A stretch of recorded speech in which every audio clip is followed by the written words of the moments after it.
If you do the One Punch Man workout, are you going to gain the powers that Saitama? Appeals to compassion are highly subjective and will get you to very bad places depending on whose compassion you're appealing to. Brown people are invading our country and they're stealing our culture and they're erasing our ways and they're invading and blah, blah, blah, blah, blah. These are appeals to compassion to some extent. I don't think someone who is raped is justified in killing. I would understand. I wouldn't condemn them. If you know beyond the shadow of a doubt that you will not die, you will only, be violated for a certain amount of time, then killing to prevent that, I think is a greater wrong. I think it's out of proportion. Now, that does not mean that you can't fight back. That does not mean that you cannot injure them. Well, but you might incur further damage to yourself by doing that. Yeah. But so that's a type of conclusion. I wholesale reject that. I would not place that moral responsibility on a person that's being aggressed on a victim. I wouldn't argue that a victim can only respond proportionally to somebody else that's violating their autonomy. That's like a conclusion that I just wholesale reject. So I feel like you're unfairly, and ironically, you're unfairly appealing to compassion there. No, actually, so again, if I ever make a moral statement, I will run it all the way back. So we can run this all the way back to my moral system. Okay, so wait, hold on. Just watched the old, now it's becoming a classic, I Am Legend today. It was really good. With Will Smith? Yeah, that was fun. Really fun movie. Oh, heart-wrenching. I got so annoyed with that one when I saw it because they changed the ending like in a huge way. Did you ever read the original graphic novel? Believe it or not, Brenton, you're going to be surprised. I actually did. Yeah. Why am I not surprised you did? But yeah, you're right. It was. Wait, what is the original graphic novel? So the original graphic novel is like for I Am Legend is a guy who's like the last man alive in a world full of vampires. Yeah, so I've read the book I Am Legend. I didn't know there was a graphic novel though. Oh yeah. Well, maybe then he wrote the book and then the graphic novel came out. I read the graphic novel and I thought it was that. But the ending, of course, of the book and the graphic novel is that he has become the monster that everyone is afraid of because of the way that the world has changed. And so he's legend to them because he's the thing that stalks them in their beds while they sleep. And then the movie kind of took that really poignant message. Huh? Yeah. The movie is the exact opposite of the book, which I thought was interesting. I don't know. I like the movie, but I think the book was cool too. But it was fun. Oh, the dog bit still gets me every time. I'm still recovering. You gnome fuck! We're almost set. Hey dude, you add value to my life. What I'll do is just to check and see if like the audio and stuff is going well. I'm just gonna. I'm muting this. The director's cut ending has the original meaning. I think the whole meaning of the movie is pretty changed. I think from the book. I don't think you can just have one ending and change. I think it's pretty. Hey everybody! Today we're debating Destiny's morality, and we are starting right now. For those of you who don't know me, I am an anarchist political commentator and author of Snow White Zombie Apocalypse, Ringo-nominated comic series. And today it's a little different because a good friend of mine and a brilliant writer, his sister, who is younger than me, was fired from her job, unfortunately, due to what later turned out to be a heart condition. And she needs bypass surgery.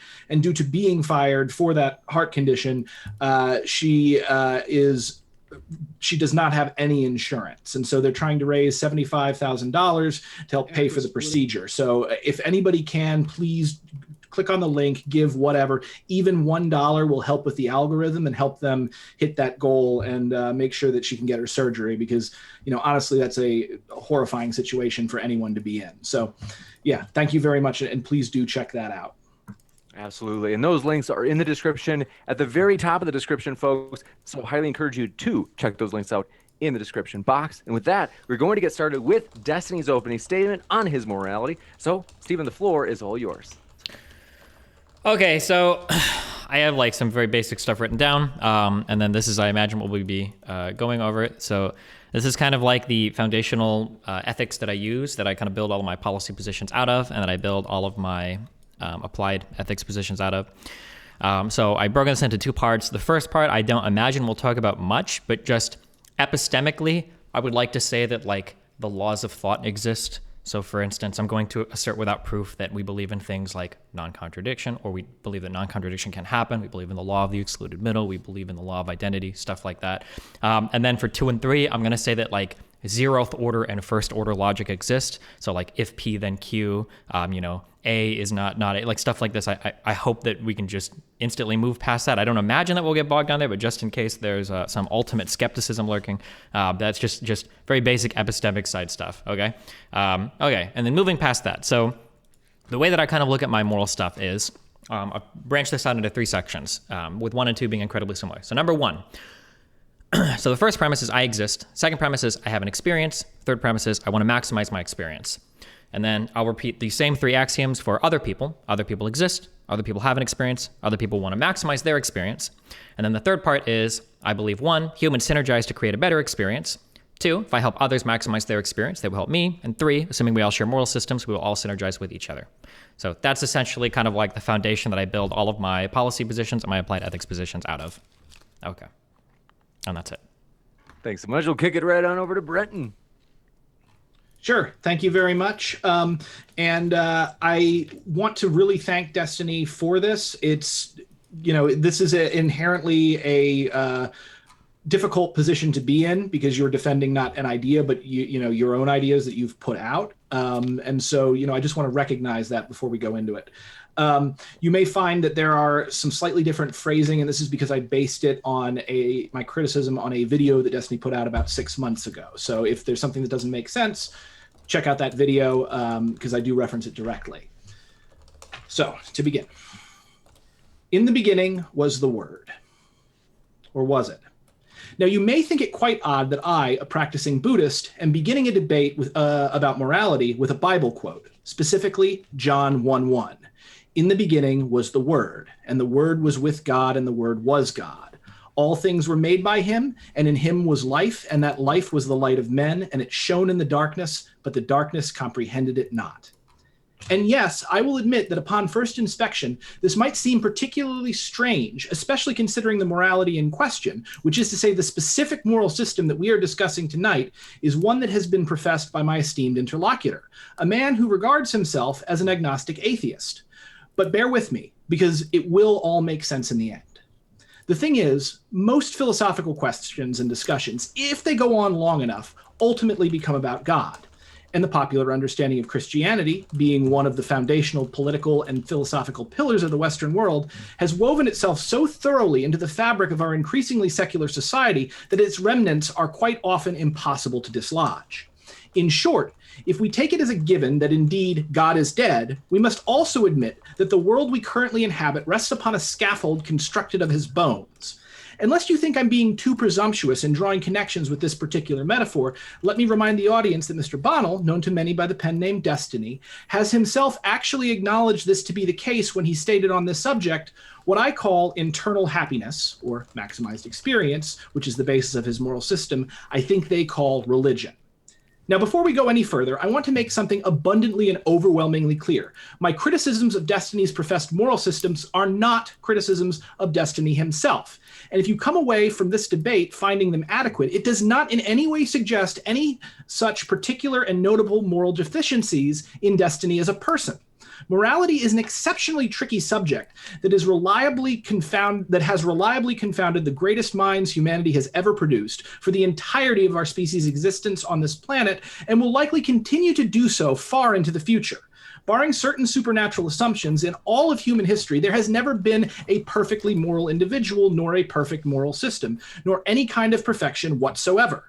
Which is to say that nothing within reality exists independent of its opposite. Everything that exists both in the objective material world and the subjective reality of the mind is inherently limited and contains within itself its own negation. And to quote a popular stereotype of an aged Presbyterian minister, 'tis vanity to think otherwise. The fact is, man is mortal, fallible, human. And as such, everything that man creates also bears the mark of his creation, and thus carries within itself that same human fallibility. So it is no particular failing on Destiny's part if he is found to have spoken in error, and of course, the same holds true for myself. In a certain sense, we're all just hairless apes filled to the brim with a series of intense and often conflicting needs, drives, and desires, who are nonetheless stumbling through an infinitely complicated and seemingly indifferent world for 90 or so years at a time, desperately clutching in the darkness for some kind of stability. As such, the correct response when one of us makes a mistake is almost always compassion. Ultimately, we're all just doing our best, and it is a fact of life that often the handhold that seemed so solid just a moment ago will crumble in our grasp. The dialogue which we are now engaged in is simply one more in a long line of moral, ethical, and philosophical disagreements, reaching back no doubt to before recorded history. And in fact, I will come to argue that what we are doing here today, from a certain point of view, is the act of morality itself. So, to begin, I have three primary objections to the moral system as it was proposed by Destiny. The first is a statement that if something is not consistent, it is meaningless. Consistency is something that we should strive for when constructing any worldview. However, this admirable instinct is philosophically treacherous, to say the least, as the goal that Destiny has assigned for himself is ultimately a Sisyphean task. Anytime you try to roll the boulder of perfect consistency up the hill of reality, you may get very far, but you will inevitably hit a contradiction and that boulder will roll back down and the whole process will start over again.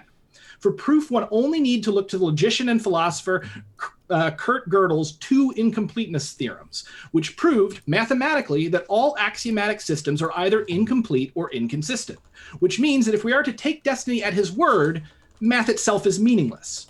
We also see this reflected in Bertrand Russell's objection to set theory when he proved it impossible to create a logical set containing all truths due to the fact that such a set must necessarily both contain and not contain itself, thus rendering set theory once again meaningless under the strict interpretation proposed by my interlocutor.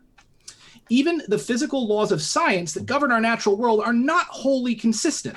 The ideal gas law, for instance, breaks down at high pressures and low temperatures, but this contradiction does not render the ideal gas law meaningless. As such, I would remind Destiny that should is an extremely dangerous word. Contradictions are important and can point to serious flaws in any methodological framework, but their presence alone does not render that framework meaningless any more than the presence of hypocrisy renders a particular statement false. If a doctor tells you smoking causes lung cancer, you need to stop, and then later you find out that said doctor is a smoker, well, that doesn't make the statement untrue. You should still stop, and it still does cause lung cancer. Secondly, I reject the idea that any moral system can be based wholly or even primarily on what Stephen calls internal happiness or maximized experience. On its face, it sounds reasonable. One wishes to be happy, and therefore one should advance an ethic centered around the fulfillment of this desire. And to Destiny's credit, he has avoided most, if not all, of the usual stumbling blocks that the more naive and myopic egoists usually fall into. But there is a fundamental problem when it comes to centering oneself as the primary beneficiary and source of ethics and morality, and this can easily be discovered if we examine even enlightened selfishness. If you hold that the primary thing that you love is yourself, and really dive into it with the full power of your imagination, you will quickly discover that everything that you love is in fact not yourself at all. If you love yourself and therefore devote yourself to fulfilling all of your needs and desires, then what you are really loving is that which is external to you, or rather, that which is external when it is added to yourself. An egoist who loves themselves and thus drinks only the best and most flavorful wine to their palate truly loves not themselves, but the wine. Or more correctly, they love the combination of the wine and themselves. When the egoist engages in a passionate love affair with one or more extremely attractive individuals, yet again, it is not themselves that they love, nor even necessarily the individuals. It is both together. It is the combination. Now, to be certain that I do not strawman Destiny, his brand of enlightened egoism to a certain extent makes gestures in this direction, but there is still a huge gaping flaw. And namely, it is when he supposes that individuals who do not share his goals of maximizing his individual happiness and the happiness of others must necessarily be excised from his system, either via banishment, imprisonment, or death. Why? Because a necessary part of internal happiness is the presence of one's enemies. Now take a second with that, because that's not how most people usually think about their enemies, and it's not how we're used to approaching personal and social discord, along with all the unfortunate things which can befall an individual. But don't reject it out of hand. Think it through. Because the only reason we know that we exist, that we can identify where we end and another begins, is when we meet resistance. The principle is expressed in many subtle ways, and it is why in the martial arts, many advanced practitioners argue that in fact, it is an act of ultimate kindness for someone to agree to strike you and be struck by you. because when we are hit with any kind of force, the accompanying shock makes you feel alive in a way that few other experiences can deliver. The point is that one only knows the limits of one's body by the experience of coming into contact with that which is not their body, which is to say resistance. Resistance to our ideas, resistance to our will, and the seeming resistance to our own happiness and well-being. In a way, that's what love is. Someone who is not beholden to your will, agreeing to forego that most of the time. And of course, as a lover, we respond in kind, offering both acceptance and resistance. In essence, we only know pleasure because we know pain. And thus, to attempt to excise obstacles and enemies from our conscious experience is in reality an attempt to have a wave without the trough. It is an attempt to play chess without an opponent, to knock all the black pieces off the board before beginning the game in order to enjoy a permanent victory for white. This, of course, is not only impossible, but is ironically inadvisable, as I'm sure Destiny, as a consummate gamer, understands just how unfulfilling it can be to play a game that's too easy, or to continue playing a game once victory is assured. In short, we must admit that enemies, misfortune, and discord are as much a part of our overall happiness as harmony, fortune, and friends, and thus we cannot commit to a system that eliminates any of them, at least not entirely, at least if we expect that system to make us happy or maximize our experience, which is, as I have explained, something of a fool's errand anyway. Chasing desire is fundamentally flawed for this and many other reasons, not the least of which is because that frame causes you to evaluate others and your own external environment either as solely an impediment or a means to an end, when in fact it is neither. It is instead simply another expression of you, inasmuch as back is an expression of front and the south pole of a magnet is an expression of the north. And to attempt to excise it is like fleeing your own shadow. I mean, you can do it, but you're not going to get anywhere and you might even hurt yourself. Finally, I take issue with the fundamental assumption that a moral system, any moral system, functions as a mechanism into which we can feed data, and by so doing come to a perfect or nearly perfect moral conclusion. In fact, when we look at how morality operates in the real world, I don't think we can necessarily conclude that morality even is a system in the strictest sense of the word. And this brings me back, well, to the word. John 1:1.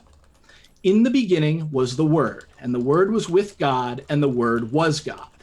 It is one of the most well-known, pivotal, and influential statements in all of the English language. And sadly, it is also something of a mistranslation, or perhaps, not to put it so strongly, an unfortunate way of phrasing the idea, which has caused untold confusion for centuries.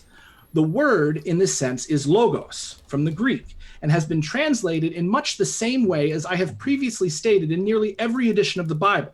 That is, with the exception of one, Erasmus of Rotterdam, whose 15th century translation of the book of John roughly begins suchly. It all arose out of a conversation within God, and in fact, the conversation was God. So God started the discussion, and everything came out of this, and nothing happened without consultation. This was the life that was the light of men, shining in the darkness, a darkness which neither understood nor quenched its creativity. Now, do you see the difference there? And do you understand why I told you that all serious philosophical and moral debates ultimately become a conversation about God? Suddenly, we in the West are not subject to the word, something complete, immutable, unchanging, given from on high. We are the conversation, which means our relationship to the divine is participatory. And to rephrase this, our relationship to each other and to reality itself is also participatory. This has a number of incredible implications, not the least of which is that morality is not a matter of finding the proper system and comporting ourselves to it, just like life is not a matter of finding the proper God and bending ourselves to his will, but rather, we're it. We are God. We are morality. We are life itself. We are the universe experiencing itself as an individual. Morality is something that we do, which can be best understood in terms of aesthetics. Morality is a dance, it is a song, and the point of it is not to achieve some specific material end. The point of the dance is the dancing. just as the point of the song is the singing. There are certain rules and themes and recurring motifs, but to look at morality for these things or for its supposed outcome is to attempt to make the tail wag the dog and to miss the forest for the trees. In short, we are doing morality right now because it all arose of a conversation. And thus, I am very excited to continue this one. Thank you. Gotcha. And thank you very much, Brenton, for that opening statement. We will now be going into the open discussion section. Want to let you know, though, if it's your first time here at Modern Day Debate, we are a neutral platform hosting debates on science, religion, and politics. We hope you feel welcome no matter what walk of life you're from. And last, you guys at the bottom right of your screen, we are going to have an epic debate next Tuesday with Jangles and T-Jump as they are debating the super straight debate. And so that should be a lot of fun. Hit that subscribe button and that notification bell so you don't miss that one live. Thanks so much, everybody. And gentlemen, the floor is all yours for that open dialogue. Well, do you want to start right at point number one?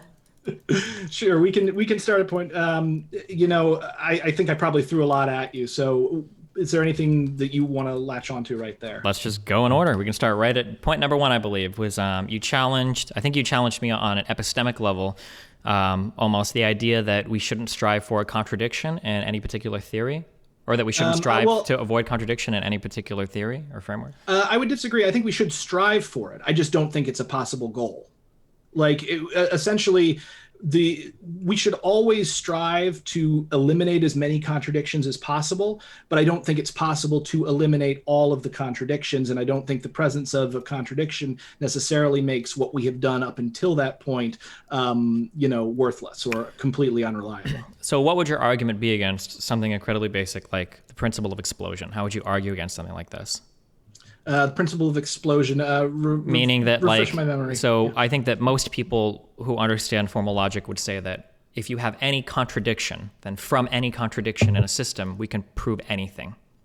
I would say on a certain level that works, but I think Isaac Asimov, you can prove anything with logic. You just have to pick your postulates. I'm not throwing logic out. It's just logic is something invented by humans to accomplish specific goals, and eventually it will break down at the highest levels. Okay, so I'm going to try. Okay, so if I ever say anything that's unclear, you can stop me immediately. I'm trying to be very clear with every single thing I say. So sure. My assertion is that if we accept contradiction, we have essentially abandoned all logical statements. I don't think we can ever do that. I don't think it's possible that we can say there's contradictions. That's okay. Because as I said before, from any contradiction, we can prove any statement to be true or false. I'd say again, that's totalizing because, and we have plenty of evidence that it is not true. Again, I mentioned. What do you mean by that? Well, Gödel's incompleteness theorem. Sure. So to be clear on that, so Gödel's incompleteness theorem basically just said that any axiomatic system is going to have some limitations. More specifically, there might be true statements that any particular set of axioms can't prove, but it doesn't say that contradictions are acceptable. No, and I'm not saying that contradictions are acceptable. I'm just simply saying that they're inevitable. Because again, any axiomatic system is either contradictory or incomplete. Okay, well, incomplete is way different than contradictory. I can acknowledge that there's probably some incompleteness around any system, but that doesn't make it contradictory. But it also doesn't make it not contradictory. Because again, we can't know for a fact that we've eliminated every contradiction because you don't know a contradiction until you find it. Sure, but what I would argue is that any type of theory that contains a contradiction is I think necessarily becomes invalid. So if we find a contradiction, we have to seek to resolve that as soon as possible. It has to be resolved. We can't just accept a contradiction and say, well, that's okay. I'm not so much saying we accept the contradiction. Obviously, we would work to move around in much the same way that with special gas laws. The gas laws function under certain conditions, but then when the conditions change, the laws no longer become useful. We don't throw the law out. And in much the same way that we don't throw out set theory because we know that it's still limited and has a direct contradiction within itself. So to be clear on, Okay, so I know that a lot of these things get kind of like tossed around, but I don't think that these are ever quite as people say them. So for Russell's paradox was a challenge that was like in the 1920s, I think, to naive set theory, that said that basically 1900 or maybe 1930. I know that in the 1920s it was resolved. So it was resolved over 100 years ago by Zermelo-Fraenkel set theory. So Russell's paradox is a thing of the past. We don't care about that anymore. That's 100 years old. No, I mean Russell's paradox is still important, but the thing is that set theory has grown beyond it because they found a contradiction and they built a new system based upon that. Yeah, exactly. But so what I'm saying is Russell's paradox is a challenge to naive set theory, but mathematics doesn't deal with naive set theory anymore. We don't do anything with naive set theory. So Russell's paradox is not. Yeah, I would disagree with that. I'm pretty sure naive set theory is still used, but again, I'm not a math guy, so you'll have to talk to a math guy for that. Gotcha. If any mathematician ever wants to challenge me or claim that I'm wrong, my understanding is that virtually all forms of mathematics start from it's either Zermelo-Fraenkel set theory or Zermelo-Fraenkel theory with the choice axiom ZFC or ZF. These are like every mathematician, every math theory basically starts with these places. Nobody uses naive set theory anymore. As for like the ideal gas laws, I'm not as well read on these, but my understanding is that like ideal gas law it's not necessarily like I don't think it's a law. I think that it's more just like this is kind of like a simplistic equation that we can use to kind of get an idea for things. And as conditions change, the way that we view things might change. But I would say that that's similar to how for Newtonian mechanics, we can use these kind of up to a point, but that's not really our current understanding of the universe. And as things approach like certain sizes or relativistic speeds, then we have to appeal to like the theory of relativity. We've got to refer to special or general relativity, and that these things are going to be more precise. I think what you're doing here, though, is you're kind of conceding my point in that, certain things work to a point, and then we reach a point where either the contradiction can't be resolved and we have to abandon them in favor of something else. It doesn't mean that we don't ever use that thing again. So we have to be careful when we talk about, like, if you're going to ask me if we use some shortcuts in the existence of our day-to-day life that, we don't know, like I couldn't have somebody sit down and write a formal proof for, then yeah, of course I'll agree with that. But we're not arguing about like, well, what is an engineer likely to use, right? What we're arguing about is like, what should we strive for in like our theories that we have? So like like our current theories of physics don't include. You and I agree on what we should strive for. I'm not saying we shouldn't strive for consistency, but what I'm saying is that I think by overemphasizing the fact that we need consistency, what happens is that you seem to naturally go from that to you look at another moral system that works most of the time. You find someone is inconsistency. You catch someone as a hypocrite. And what winds up happening is that you're like, okay, so that moral system doesn't work, and you throw it out. When, in fact, it probably does work. The thing is, though, these systems are not perfect, so there needs to be exceptions to every rule. Okay, so I would say we have to be very careful. So the discussion of any particular ethical system exists only in an idealized form. It is not a person's behavior. Just because a person adheres to a particular set of ethics and they are a hypocrite or they do something wrong doesn't invalidate or cause a contradiction to arise in those set of ethics. Contradictions that arise within any formal theory should be able to be proven by deduction, not proven by behavior. So for instance, if you want to challenge any ethical theory, you would have to show me that two statements within that ethical theory are contradictory or cause a contradiction. You can't just say that this person tries to appeal to that theory and they did something wrong, therefore that theory is bad. That would be similar to saying somebody did 2 times 3 equals 10, therefore multiplication or arithmetic is bad. Just because somebody makes a mistake on a behavior doesn't disprove the actual underlying rationale or the system that they're trying to appeal to. I don't disagree with that, but I wasn't speaking specifically about someone not living up to their moral system. I was talking specifically about moral systems that may contain contradictions within themselves. Okay, I understand that you're saying that. Well, I understand you're saying that, but the word you very specifically used was hypocrite, and it is impossible for a moral system to be hypocritical. Hypocrite implies you advocate for one thing while you do another thing, which requires an individual to exhibit a behavior. I don't think you can get hypocrisy in a moral system. No, I get what you're saying. My point with using the phrase specifically hypocrite is I think there's ways for essentially the halo effect to creep into how we talk about systems by essentially attaching it to a person or to a person's behavior or to a person's perceived, inconsistency. Sure, but we have to agree that we're separating, for the purposes of this conversation, we're absolutely separating any system or theory from a practitioner of said system or theory. Sure, at least as far as the dealing with contradictions goes. I mean, I don't think you can necessarily completely divorce a system from how it is practiced within reality, but that's different than what you're saying. So I just want to make that clear. Does that make sense? For sure. We can attack the practice of certain systems, but that doesn't invalidate the system itself. So for instance, every single Christian on the planet could turn into a ravenous murderer, and that wouldn't disprove the system of Christianity, or it wouldn't disprove the morals or the ethics of Christianity. It would just show that all Christians are horrible people. Whereas if I could demonstrate a contradiction in the Bible or in one of the 10 Commandments, I would be disproving the whatever system of ethics, Christianity purports to have, or specific sects Christianity purport to have, even if all individual Christians were good, holy people, whatever. There's a fundamental difference between behavior and any particular theory or system that we've constructed or discovered. I'm not 100% sure I'm sold on that. I take your point. I think it's a good one. But I have actually, and if you've seen my other religious debates on here, I've sort of argued that the real test of a religion is its effect on its followers. And if it does promote them to live happy, productive, harmonious lives. Yeah, but when you say the real test of a religion, what are you testing? What do you mean by that? The test of the religion? The test of if it does what it purports to do for people. I take, I don't really, I'm a Buddhist. I don't really believe in a God, and I focus heavily on humanistic elements. So when I look at a religion, I look at a religion in the same way I might look at an exercise routine. So if you do the One Punch Man workout, are you going to gain the powers that Saitama gains?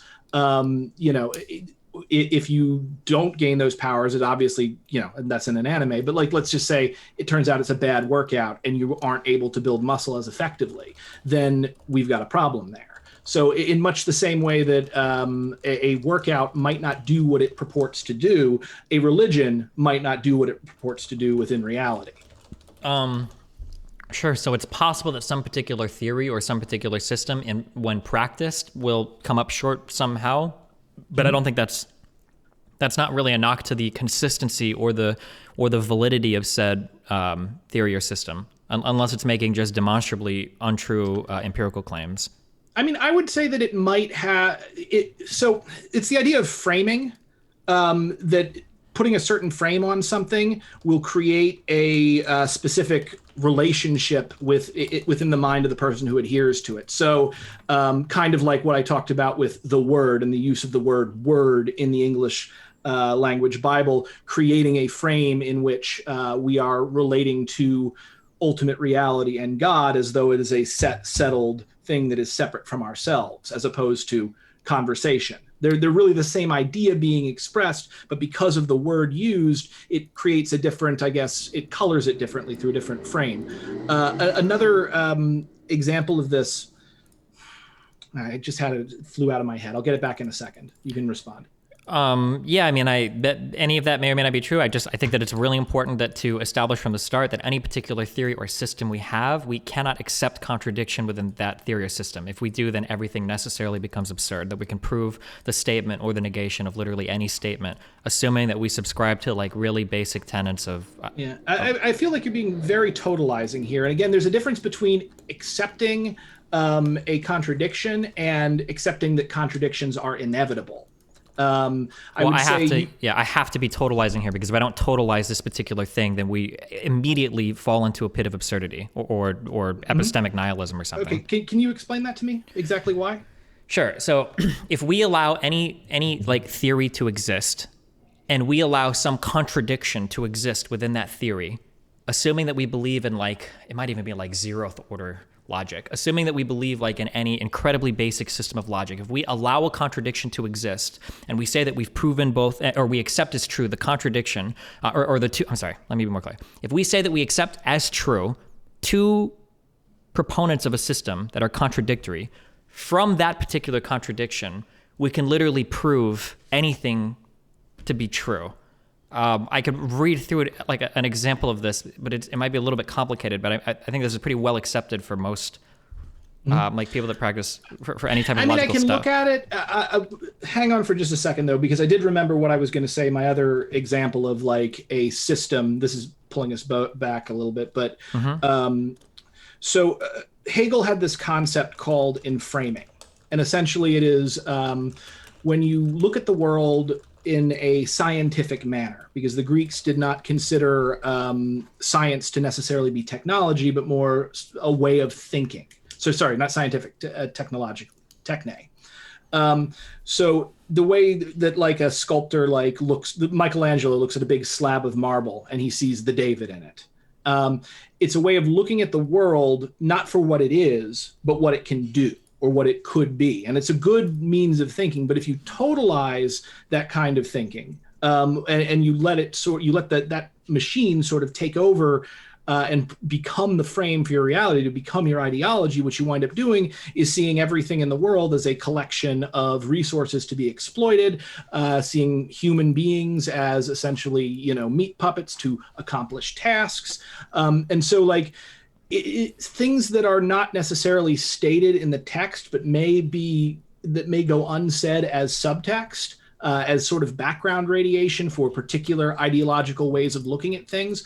A big example that I might give is like the sort of ANCAP philosophy of self-ownership, wind up having huge problems, not necessarily because of what they say, but because of how they say it and the frame that this creates. Whereas if you begin thinking of yourself and your body in terms of self-ownership, suddenly you're seeing yourself as a piece of technology, and that as opposed to something that exists for its own right. And thus you will inevitably begin to neglect yourself and to treat yourself as you would any other kind of property or possession. So you are in a way diminishing yourself by believing in self-ownership. So does that make sense? I don't know how that responds to the problems of contradiction. No, it didn't. I wanted to go back to finish because remember I forgot what I was going to bring up. So as far as the problem of contradiction, you had mentioned that. Real quick, we're purely in the world of the epistemic right now. So I don't care about any moral stuff. I don't care about real life behavior. We're purely in an epistemic world right now. Yeah. All I'm saying is that we must accept that any coherent system we use, a necessary part of that coherence is that it doesn't contain within itself a contradiction. I mean, sure, but again, when you're talking about coherence, you're kind of begging the question. Because this is like literally like axiomatic. Like a system just can't contain a contradiction. It can't. How do we even decide which contradictions a system could contain? I mean, essentially, what we're dealing with here is unknown known. So as we know, every axiomatic system is either incomplete or contains a contradiction. We cannot know how many contradictions there are in there because we cannot know what we don't know. We just have to go as far as we can and try to identify and eliminate as many contradictions as possible. It's a Sisyphean task. It is rolling the boulder up the hill. We will never succeed, but that doesn't mean that we shouldn't do it. Nor does it mean that what we discover while engaging in this process is necessarily worthless. That's the main thing that I wanted to say about that. And it's largely because the totalizing statement at the beginning, what it really worried me in was it wasn't just an error, but it made me feel like it might lead you and people who embrace this particular ethic to throw out ethical systems because of a perceived contradiction when, a contradiction doesn't destroy the system entirely. Okay. I would advocate that if there is a perceived contradiction, the system is necessarily bunk and should be thrown out. I think that's how all systems should work. We could move on. Is a dangerous word, but yeah. Well, having no logical coherency or abandoning all epistemic norms, I think, is probably more dangerous. I would argue. Yeah, but nobody's doing that. Well, but by saying that we accept contradiction, we're essentially abandoning all epistemic norms. We're basically becoming like epistemic anti-realists. Are you going to? Do you abandon? Again, this is math, but do you abandon math because there are limits? Like a limit always approaches a point but never actually reaches it. No, that idea of the limit is still very effective. So, for math, if there exist contradictions in math, we don't accept those. We seek to resolve those as soon as possible. So Russell's paradox, I believe, did demonstrate a contradiction. That's why we abandoned naive set theory. That's why we left that. We don't use that anymore. It's completely gone. It's done. People might practice pretty sure that's not it, but whatever. I'll bet my life on it. It's like in practice we might use it, like people use Newtonian calculations, but nobody's seriously working in the field of mathematics unless you're doing like elementary stuff or basic stuff, like ZFC or ZF is right there. That's exactly what I mean. So when you're talking about like morality, especially to a popular audience, like on your show, you're not talking to a room full of like moral philosophy professors. You're talking to like people who are dipping in to see your hot takes on things. Yeah, and like I understand that. lunch. But again, I'm separating out like behaviors versus just like our idealized system. Like, sure. like I understand behaviors maybe different. We can try to move on from this, and then. But if this disagreement comes up later, then we're gonna. I mean, we're gonna get grounded back into it. I think if I would say to resolve this, I think the difference here is I'm a little more comfortable with the presence of hypothetical contradictions. Or inevitable hypothetical contradictions than you seem to be. I think you're very driven to find these contradictions and remove them, which I will applaud you for. That is a great attitude. I think it's a bit of a fool's errand, and I think that you may be overstating the problem there. And that's. Well, do you think, for instance, like, could you ever say that like A is not A? Would you ever say that? Would you ever accept like that, or +2 + 2 = 5? Like, are these things that? I mean, I don't know about 2 + 2 = 5. I could. What about like A equals not A, or like? Yeah, because it feels like well, the A equals A. That's like a Randian thing, isn't it?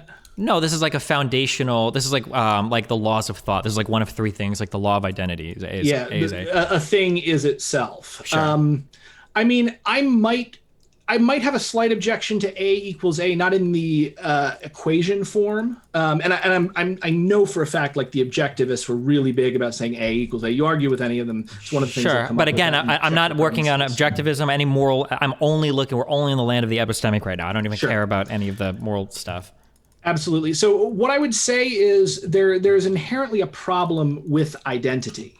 And this has been figured out in Eastern and Western philosophy, like for quite a long time. It's the same thing as the problem of the river, like, do we all walk into the same river?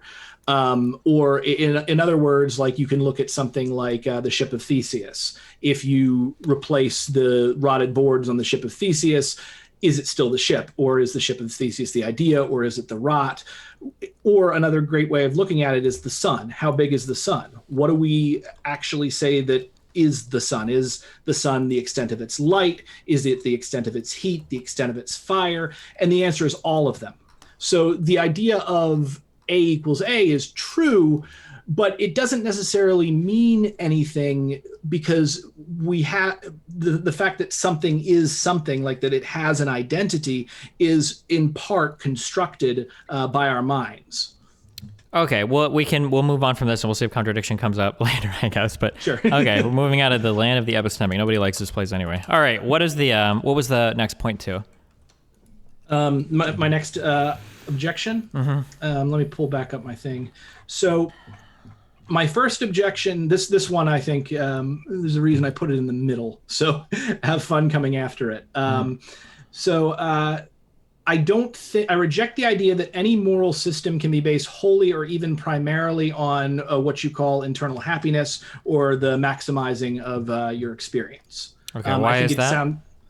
Well, I think it sounds reasonable on the face of it, but I think the big problem is that, one, if you center yourself and your ego like at the center of your morality, what you're realizing is you're not really loving yourself there. You actually are more interested in everything else, or the combination of yourself and everything. So, if your goal is to maximize your experience, to go and like drink some great wine, you don't care about yourself really. You care about the wine, or the wine that is added to yourself. Yeah, exactly. So, but why do you care about the wine?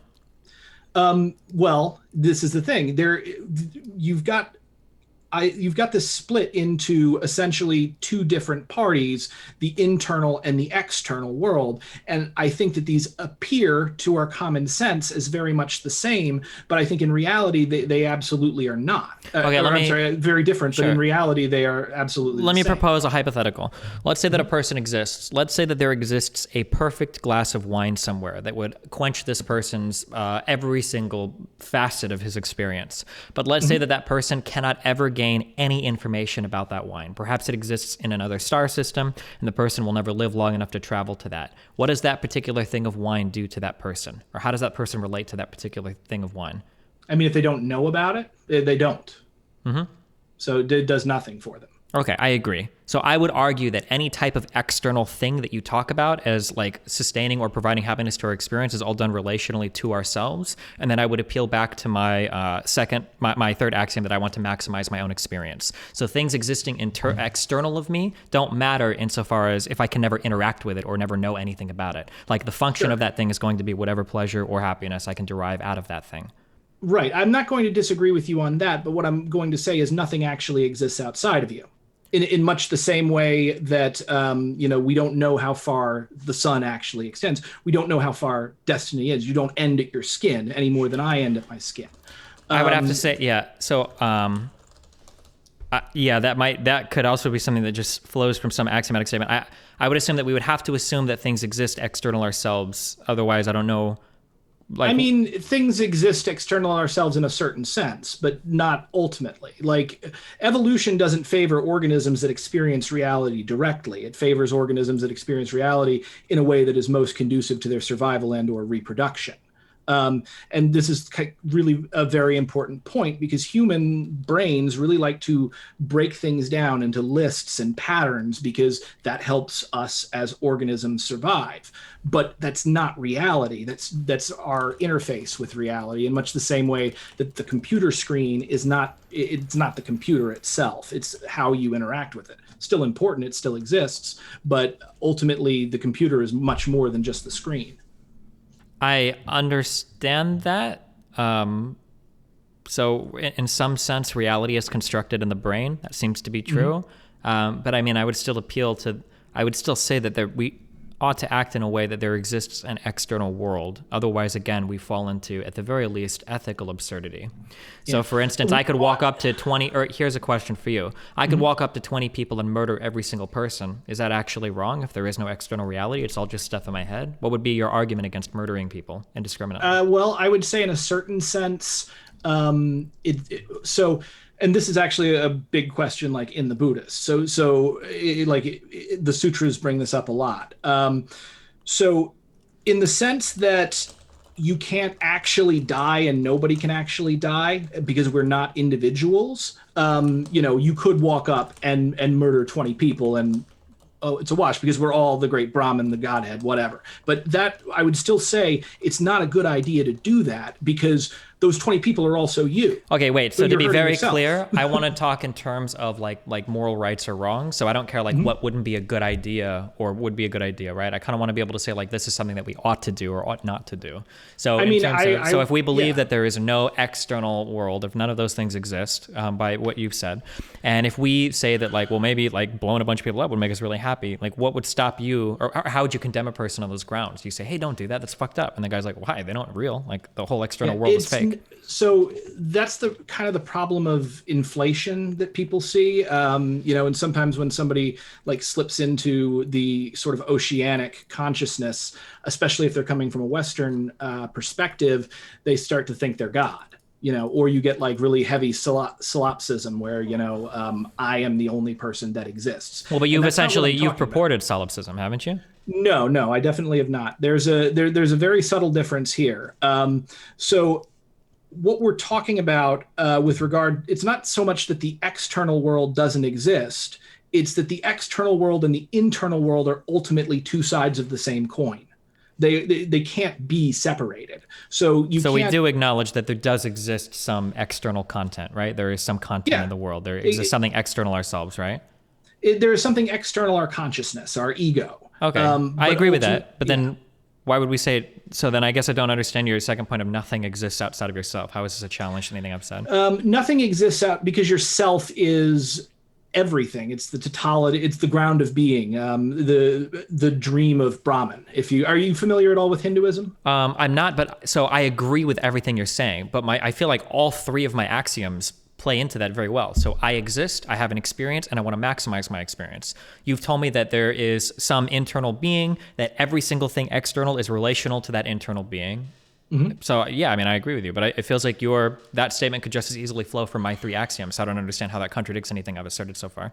The issue, in that sense, it doesn't. The issue is the quest to maximize something for your internal being. If you're not maximizing something for your internal being, what are you maximizing it for? Well, again, I don't think you necessarily should look to maximize. What should you? Well, why not? Well, because that's essentially the world of hungry ghosts. Like that's not an argument. So my question is, no, it is. It sounds like it's not, but continue.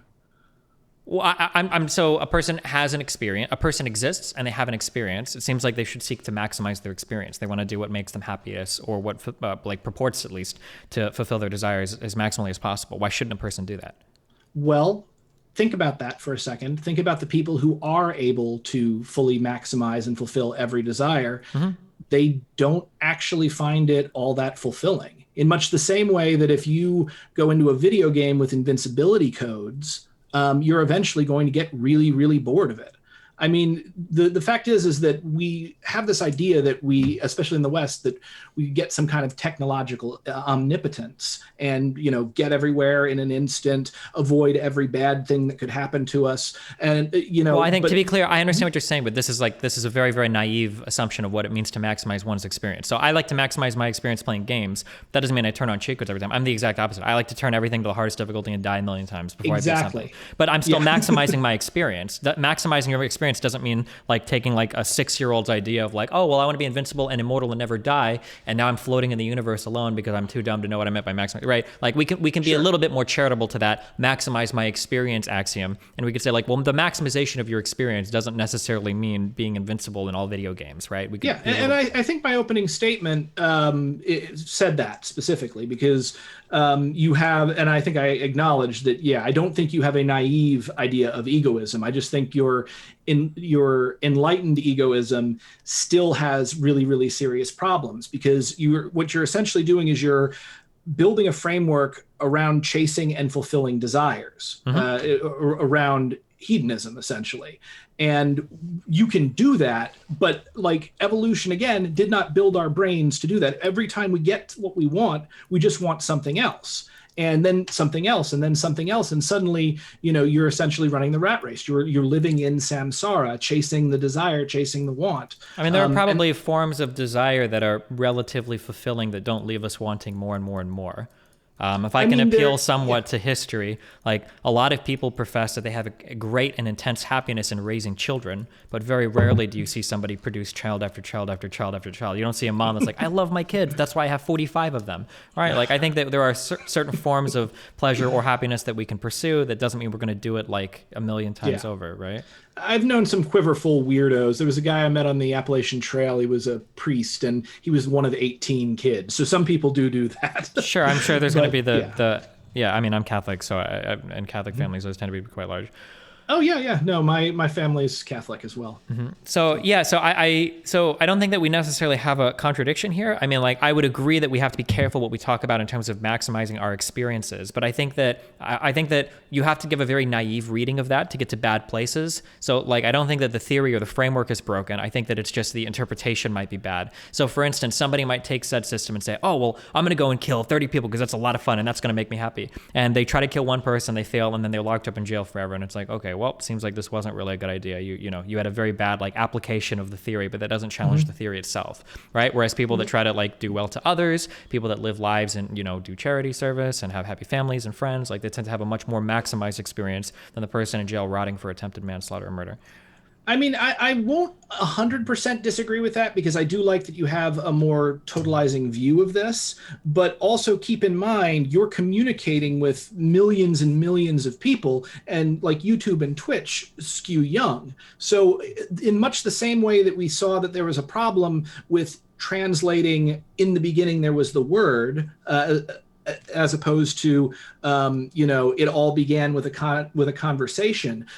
Just the way that you're phrasing that, let's assume that you are correct in chasing desire, which I don't 100% accept, but let's assume that just the way that you're phrasing that when you communicate to people is naturally going to create that frame for the people that listen to you. Yeah, so while I understand this might be the case, this is a conversation on my particular system of ethics, not my rhetoric or not how effective it is that I can communicate this system of ethics from one person to another, right? Sure. So because I'm going to argue that Buddhism or Christianity or literally any other religion has been communicated in poor ways in the past as well that have led to demonstrable harms too. But so okay, I mean, well, we can agree to disagree on that. So what I can say is, wait, agree to disagree. What part of that would we disagree with? well, I was probably just using that as a phrase to we can put a pin in that. Okay. I mean, would you disagree that almost every religion has been used? Oh, definitely every religion has been used. Okay. Not the only reason I would even say almost is maybe there's some religion that I haven't ever encountered. Sure, that has like 5 people. Yeah. So I think that, and then fundamentally, this is a conversation on the soundness, I think, of my moral system, not necessarily like, have I communicated it in the best way, or can somebody take it and do something bad with it? Like, those are, I think, completely separate discussions. That I'd be willing to have. So let's dive in. That sounds good. So let's dive into this because, obviously, if I misunderstood you and saw like the going after maximizing experience or internal happiness is essentially like the rat race, running on the wheel of samsara, can you explain a little bit more into it, like what you mean by that? And hopefully we can. Because it seems like we are close to agreeing on this point, actually, which is great. Sure. So, I mean, like anytime I bring up the maximizing experience thing, I almost always segue that into some form of altruism because it seems to logically follow based on any type of reasonable person or their interpretation of how to apply this to your life. So there are several examples that I'll bring up. One example might be, let's say that I am like a racist white person in my city and I just don't like black people. Even if that was the case, I would still want to advocate for black people to do better in my city because it would mean less money wasted on police departments arresting them. It would mean more potential customers for my business. It would mean less money wasted on like bad infrastructure projects. It would mean a higher educated base by which I could generate wealth. Right? That basically, like, the idea is that as long as you're maximizing the experience of other people around you, and as long as humans synergize with each other's experiences, which we seem to, that you should be advocating maximally for everybody's happiness and experience, because doing so will, in a roundabout way, or sometimes even in a direct way, help yourself. So a very direct example that I've given a million times is, let's say that you go into a room with 4 friends. Let's say that there's 5 candy bars on the table. If you want, you can walk up to the table and eat all 5 candy bars and maximize your enjoyment there, and it would be awesome. But all 4 of your friends are going to be fucking pissed at you, and you're not going to have a very good time after that, right? Whereas sharing a little bit tends to make everybody around you happier. You all have a better experience, and people seem to be better for that. For whatever reason, humans seem to be socially designed creatures, and it seems like we enjoy each other's company. So having other people that are doing well applies like this very big synergistic effect where everybody like kind of like synergizes with each other's experiences, and we all kind of like drive each other to do better and be better. Yeah. Sure. I'm not going to disagree with any of that, like on its face, but I will still say that this seems to be like a highly technocratic approach. It's a good argument. When you say, I'm just asking for a definition. What do you mean when you say technocratic? It seems to be that like the argument that you are making is an effective one within the framework that you've constructed here. So I would hope so, because I'm arguing from my framework. So of course it should be effective, assuming it's valid and sound. Yeah. Yeah. So when I'm saying it's technocratic, it's more like you're thinking of society within this framework as happiness machine, if that makes sense. So you gave the impression that even a racist should, and we know they don't because racism distorts their thinking and makes them not realize this very obvious fact. But they should realize the obvious fact that if everyone does well in society, it's going to come back and benefit them as well because they are a member of society. I feel like that argument appeals to a specific kind of thinking. And there's definitely like a lot to be said for it. The only caveat I'd give you is I'm just following that through to its logical conclusion. I don't think that you're going to get as much out of it as you might otherwise assume. What do you mean by get as much out of it? Get what out of what? Well, because chasing something external, as far as happiness goes, is again running on a hamster wheel. Because of how our brains react. So wait, but there must be some there we can. Okay, so I guess we can talk about this hamster wheel thing. Do we acknowledge that there are different types of happinesses? Sure. Yeah. So there might be. So I'm going to use Reddit versus a book as an example. That we can browse Reddit for 48 hours and we can read through every meme post for 4 days straight or whatever. Or we could read a book and we could get a different type of more satisfying long-term happiness out of it than we might out of just browsing memes. We've got like low effort, high effort types of happiness, right? Sure. Yeah, I would agree 150%. Okay, so there are probably forms of fulfilling long-term happiness that can lead us to a certain contentedness in life. Like fulfilling happiness or maximizing existence doesn't necessarily mean like participating incessantly in the commodification of every single aspect of our lives, where we have to buy the best cars and have the best clothes and have the coolest shoes and have the best computers, right? There are probably more fulfilling forms of happiness that we can attempt to maximize, right? Yeah, I would definitely agree with that. I would just say that I don't think we will ever fully succeed at it. Okay, sure. Maybe, maybe not. But I'm just saying that, like, I don't think that just because I say that I'm trying to maximize our happiness means that we're committed to running a rat wheel. I think that there are some forms of very fulfilling long-term happiness that we can achieve within our lives. Sure. So I will agree with you on that. Though I do think it definitely, if you're going to communicate that in the future, it needs to be much more specifically said than the way I've seen it communicated in the past. Sure. And I would challenge, I'd be very interested to see how I've seen that said in the past, because I've talked about all of these things a great number of times, that there are a lot of temporary happinesses in the world, that commodification is a really bad thing, that we've sold people on really bad ideas of what it means to be happy, that the greatest forms of happiness all have to start with a foundation of self-love, and that everything past that is literally pointless. These are all things that I've talked about like a million times on my stream before, usually in the context of discussing said moral system. Okay. So, and I've watched your stuff, but I haven't watched hours and hours of your stuff, so maybe I just missed it. Okay. So I think we've pretty much come to an agreement there. So that's exciting. There is one other point to it that I still have an objection. And again, it comes with centering individual happiness like at the center of a moral system, because a big part of like moral rules, if you're using moral rules, they're not simply there to I guess to serve a person, but oftentimes they're there to forbid a person from doing something that they want to do at a time and would otherwise do if they were not within a moral system. Yeah, I agree. That's why. So I've got like my 2-3 parters. So the number one is I exist. I have an experience. I want to maximize my experience. Then I say other people exist. Other people have an experience. Other people want to maximize their experience. And then the third part is humans synergize to create a better experience than otherwise possible on their own. I think that between those rules, between those 7 statements, necessarily some actions are going to be restricted. So for instance, if you want to maximize your experience by murdering people, well, that's going to be contrary to their desire to maximize their experience, and it's going to cause you not to maximize your own, because as soon as you start murdering people, people are going to minimize your experience. People are going to try to kill you or lock you up or otherwise inhibit your ability to be free. Yeah. Okay. And then I guess the final thing is that the presence of enemies, specifically the presence of challenges, you talked in a very totalizing way about, I think you said something like, if there was somebody that didn't accept your system, there's nothing to do there. There's conflict. Depending on the type of conflict, the person would have to be eliminated from the system somehow. Absolutely, of course. Yeah. But I don't think this is very controversial. I think almost every single system will purport the same statement is what I'm saying here. A lot would purport the same statement, and I think a lot would be wrong. Because again, we need enemies. Do we need like murderers and rapists in society? I mean, to a certain extent, we need bad things to be able to happen so that good things can happen. Like, why do we need murder and rape in society? So the idea, and again, I am not going to say on camera those exact words, because that could be clipped out of context and taken in a... Okay, why do we need M and R in society? Or why do we need any particular bad... Why do we need children starving? Why do we need people dying of Alzheimer's disease or cancer? Why do we need people committing suicide? Of any wrong, why do we need these in society? So your question is, why does evil exist? No, that's not my question at all. That seems to be the question. No, that's a very, very, very different question. That is a very meta-level way. That's like a very off ontological question. Okay. My question is in happiness... You're asking, why do we need evil? Why is evil required? No, hold on. Let me be very specific on my question, okay?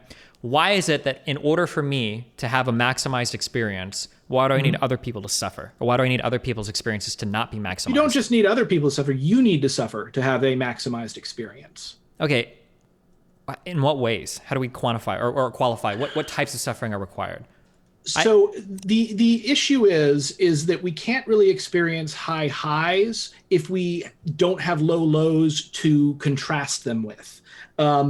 So for instance, a good example would be eating a wonderful meal after a really difficult day of hard work where you've exerted yourself, as opposed to having a day where you sit on, the couch all day, and then you go and have the exact same meal. It will taste better specifically because of the contrast.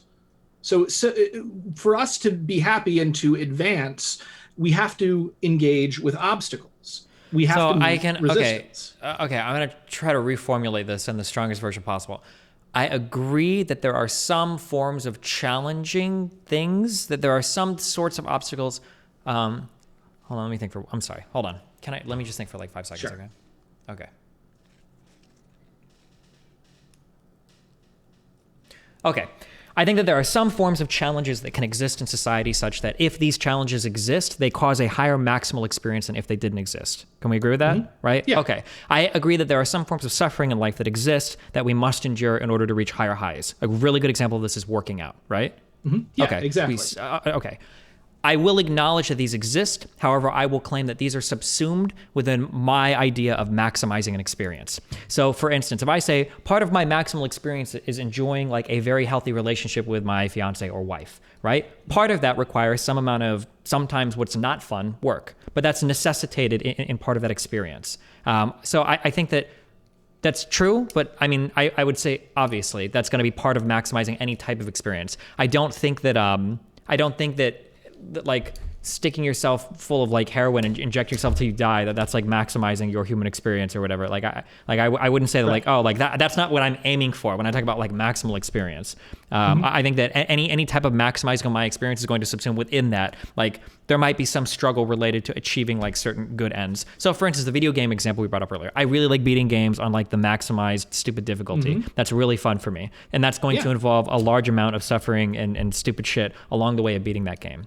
And I've played the whole Souls series and it drives me freaking crazy. But but I will say that there are forms of suffering. However, I don't think that just because we need some forms of suffering, that all of a sudden allows us to justify all forms of suffering. I think that we can divide suffering into two categories. I would say we would have one category that I would call necessary suffering. And necessary suffering is some obstacle that must be overcome or some challenge that must be met in order to maximize your experience. And then I will have another category called unnecessary suffering, where I will say the unnecessary suffering produces no good for society.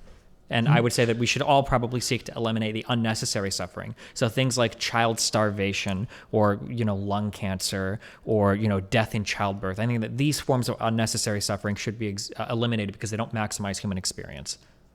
I will agree with you on that. And our task as humans would be to do our best to eliminate them. I don't know if all of them could be eliminated. Sure, whether or not something can or cannot be eliminated is irrelevant to the question. The question is just what ought we do? What are we aimed at doing, right? And our eventual goal, I would imagine, is to eliminate all unnecessary suffering in the world. Sure. I don't know if we can ever achieve that, but that's a matter of practicality, not a matter of the theory. The theory is that what we ought to do, the prescription is we ought to be eliminating all forms of unnecessary suffering. Sure. And I think from a human perspective, because we are humans and we are partisan to that, that's absolutely our task. So if we're talking about human morality, I think you're 100% on it.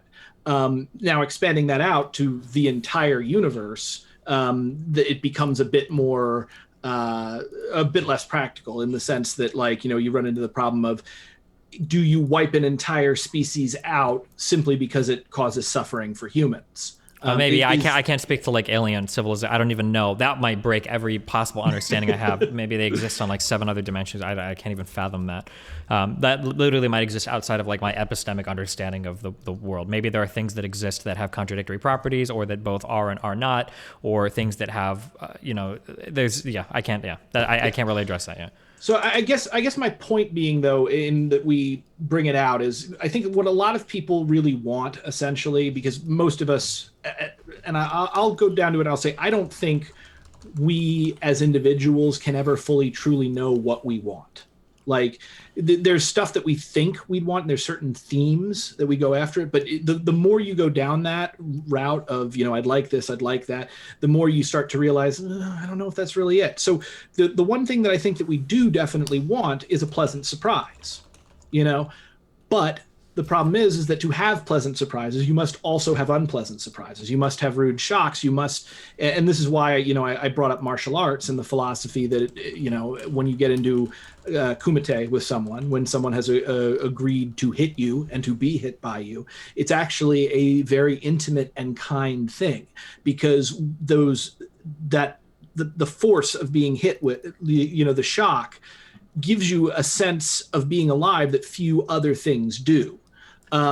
So I think to a certain extent, if we do put this out, that we are all Brahma, we're all the dreaming Godhead, we're God experiencing itself in infinite varieties.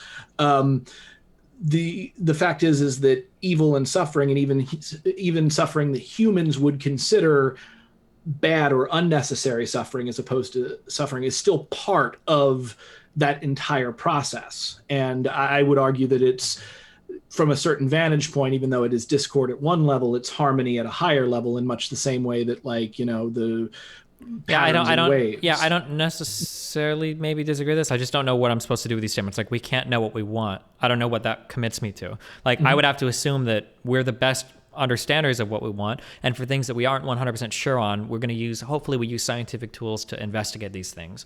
So for instance, in the realm of psychology, we might do investigations to figure out, what makes us happy. We might collect a bunch of data and say, like, oh, well, look at this, like people that work in these types of jobs, report less happiness or something. So we can investigate our experience as much as possible to try to figure out, what makes us happy or doesn't make us happy. But in terms of like a statement like we can't know what we want, I don't know what I can meaningfully do with that statement. It's not like, just because I don't know what I want doesn't mean I can just turn to someone else, have them tell me, right? I still have to, that responsibility to investigate that desire is up to me as much as possible. Sure. Yeah, I agree with you 100% there. Okay. But I just kind of think that, again, with centering the want, can lead to other problems like this. But I think we're coming to a pretty good understanding here. So I'm excited about that. Okay. Yeah. So, basically, just to put a capper on this, and I think you've already agreed with this to a certain extent, but the example of in one of Christopher Hitchens' debates, I think it was, he asked a pastor who was saying everything is God's plan. He was like, well, what's God's plan about this worm that eats children's eyes and blinds them? Mm-hmm. And the obvious answer to that is, well, that's terrible for us. It's good for the worm. So, when we essentially, that's kind of my answer to the problem of evil. Wait, why would God create worms that can only survive by eating the eyes of children? Yeah, well, there aren't worms that only survive. It's just that's what they do. It seems also weird, because I think if we take a religious-centered approach to this, God create animals and the planet is the domain of humans. It exists to serve humans, right? So why would he create things that are necessarily predatory towards humans, or only exist to cause damage or harm to humans? So I have a huge problem with the idea of God as the sovereign, as the thing that is intelligently in charge of society and builds and designs everything. I think that's actually a really bad way of looking at God or Brahman or ultimate reality. So it's a God that's omnipotent, or? No, God that is omnipotent in the sense that is literally everything in the universe. So think Spinoza's God is probably the closest Western thing that I can put it into. So then God is literally it's just nature then we're talking about. Yeah, nature, existence, humanity, it's all one process, one flux. And we're just the universe experiencing itself. I think Alan Watts kind of compared it to the conscious experience. Imagine you've got a light covered by a black ball, and in the ball are pinholes, and each pinhole is a aperture through which the light comes out. So each of us and all animals and everything else that has conscious experience are the pinholes, but we're also the light underneath it, which is, existence itself. That would be what I would refer to as God. So in the sense of God being associated with a king or a craftsman who went and made the universe, I would think of it more in the sense that God is the deep down stuff that is the universe, the ground of being, as it's usually put. So in that sense, just like with a chicken, when a chicken eats a mouse, it's not evil. It's just being a chicken. One of the things that it will do is it will go after whatever kind of protein that it can get a hold of. In the same reason that a gull eating a fish, it's the fact that the gull isn't evil or rapacious. It's just being a gull is the same thing as eating fish. Do you acknowledge that there is like a fundamental difference between a gull or a chicken and a human? I mean, yeah. Okay. I would say there's no, in the sense of, the problem of identity, we're all the gull and the fish and the chicken and the human. Wait, but what I'm asking is, like, do you think there's the same level of moral responsibility or culpability or agency? Certainly not. No, humans have a much higher level of responsibility and culpability because we understand morality. And in fact, I would say that... Yeah, so wait, my question is, then, how do you draw a distinction then between humans and chickens if the whole universe is just the universe itself? I'm having a hard time understanding like whether or not you recognize there are distinct entities that exist or whether it's all just the same thing to you. And if it is all just the same thing to you, I don't know how you ascribe different properties to different things or what the process by which you do that is. I mean, I would say I recognize both simultaneously. In one sense, we are the direct conscious experience of these beings. And then in the other sense, there is another sort of higher self underneath that. And that would be the totality of existence. Okay. Yeah. So, the answer is both simultaneously. And I guess since I'm saying both, I could also say both and neither. That sounds pretentious enough. Gotcha. All right. Well, I think that was all three of the big points, unless you think there's anything. That was two, actually. Oh, I thought the third one was, okay, but that was a sub point to do. Okay. What was the third one? So the third point, and this one was my shortest, but I also think it's one of the stronger ones, and that's why I chose to end on it. Let me find it here. Is I take issue with the fundamental assumption that a moral system, any moral system, functions as a mechanism into which one can feed data and by so doing come to a perfect or nearly perfect moral conclusion. Essentially, this goes back to what you had said in your video on morality when you had kind of you used some graphics and stuff, and you were like, if then, you basically feed data or hypotheticals into this moral system, and then out comes the answer, essentially. And I sort of tied that into, and why we've kind of been talking around God. I feel that this is heavily influenced because you are a Westerner who grew up in a Catholic family, much like I did. You're heavily influenced by, even though you have rejected Christianity, you're still heavily influenced by Christian ideas, and that has come to have you see morality in this way. And what I argued essentially was, again, with Erasmus of Rotterdam, instead of in the beginning there was the Word, and the Word was God, and the Word was with God, it all rose out of a conversation within God, and in fact, the conversation was God. So God started the discussion and everything came out of this, and nothing happened without consultation. This was the life that was the light of men shining in the darkness, a darkness which neither understood nor quenched its creativity. So the idea is that morality, at least the way I'm looking at it, is not so much a set of systems or a machine that we use as it is a physical process that we do, in the same way that we dance or that we sing. And you could say, I don't know if anyone else has ever advanced an aesthetic theory of morality. I think they probably have. But I feel that aesthetic or kinesthetic is a better way to look at what morality is, moral disagreements, moral progress, than necessarily something that we build so that we always know the right answer. I don't think being a moral person is a question of finding the right moral system and comporting yourself to that moral system in much the same way that I don't think being a good human is a matter of finding the right God and comporting oneself to the behavior of that God expects. Does that make sense?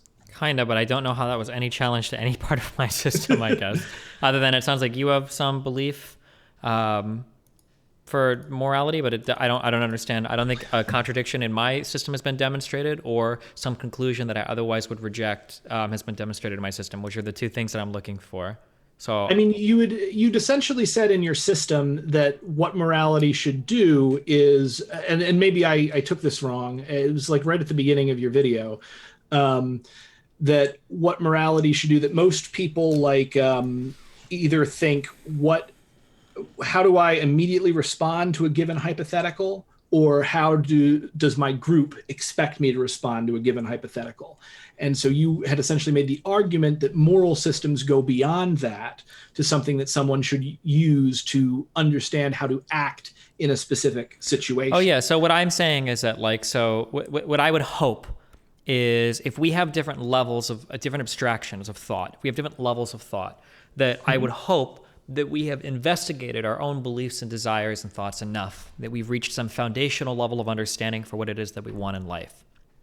So if somebody were to ask me, hey, there's a homeless guy over there, but he's passed out, and there's like $20 laying on the side, do you think we should steal it from him?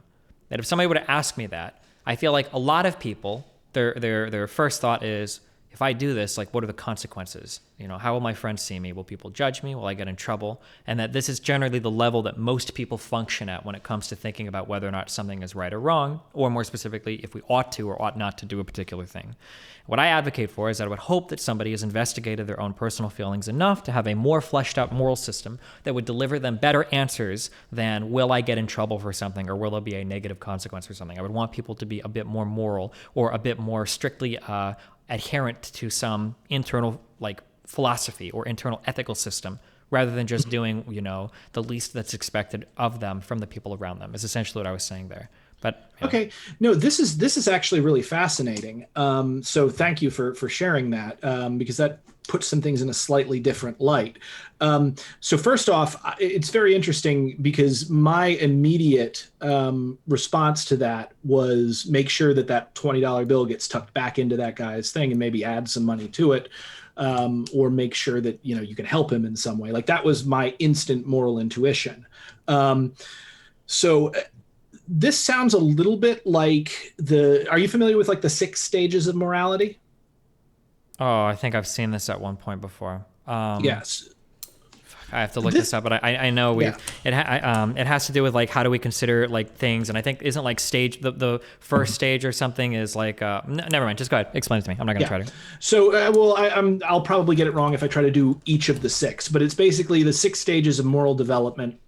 Starting from I got it. I looked up real quick. Okay, so it's like number 1 is like avoiding punishment. Number 2 is self-interest. Number 3 is good boy attitude. Number 4 is law and morality. Number 5 is social contract, and then number 6 is principle. So like I strive for principle, and then as a parent, you know, even if you have a kid, you know that like working at that bottom level of avoiding punishment, that even that's like the worst way to discipline a kid. That you should be striving more for the self-interest level than just the avoiding punishment. That like having like positive rewards is a more successful form of it's not operant conditioning than punishing people, right? So exactly. So it sounds like what you're concerned about is people who are like in the 3rd or 4th stage, or maybe the 2nd, with avoiding punishment. With regard to that, and that the most people will ever make it to is like that 3rd stage of good boy attitude is like the highest most people ever make it. Well, yeah, that's a possibility. I would have to see how people are polled. I would really hate to think that would be where they get stuck. And this actually might go back to our different opinions, basically, like with regard to riots and that kind of thing, civil disobedience, because we've spoken before and we have slightly different opinions on that. You know, with regard to the violation of specific social norms, for instance, like I think I asked you this one, like the guy's wife is dying of cancer. There's a druggist in town. He's the only one that can sell the cure. He refuses to sell the cure. Is the guy justified in stealing it or attacking it? How should it be dealt with? Like somebody at stage 5 might say something like along the lines of, yes, he's justified in stealing it or attacking the guy to get it because he's trying to save his wife's life. Someone at stage 6 might say something to the effect of, yes, he's justified in stealing it, but then he needs to turn himself into the police and suffer whatever consequences would occur from it. So, you know, as people move along in their moral development, it would be nicer to see people move towards the higher levels. What I can tell you as a parent, what's very interesting for me, at least, seeing my son develop. He's 2 right now, and more than even rewards, oftentimes, or the avoidance of punishment, what seems to really motivate him actually is compassion, in the sense that I will sit there and tell him, like, I'll be like, do you want another bite of dinner? And he will instantly reject the bite of dinner because Dada is asking him to do it. To which point then I will puppet the dinner, and I will have the piece of food ask to be eaten by him. And he instantly agrees every time when the food asks him. And similarly, when his clothes ask him to put them on, when his potty asks him to use it, this really pushes him along. So I think, and I don't see that reflected necessarily in the 6 stages of morality, but my point is that I think people undervalue the persuasive power of compassion itself. And this goes back to something that I wanted to say but didn't work into my to my opening statement.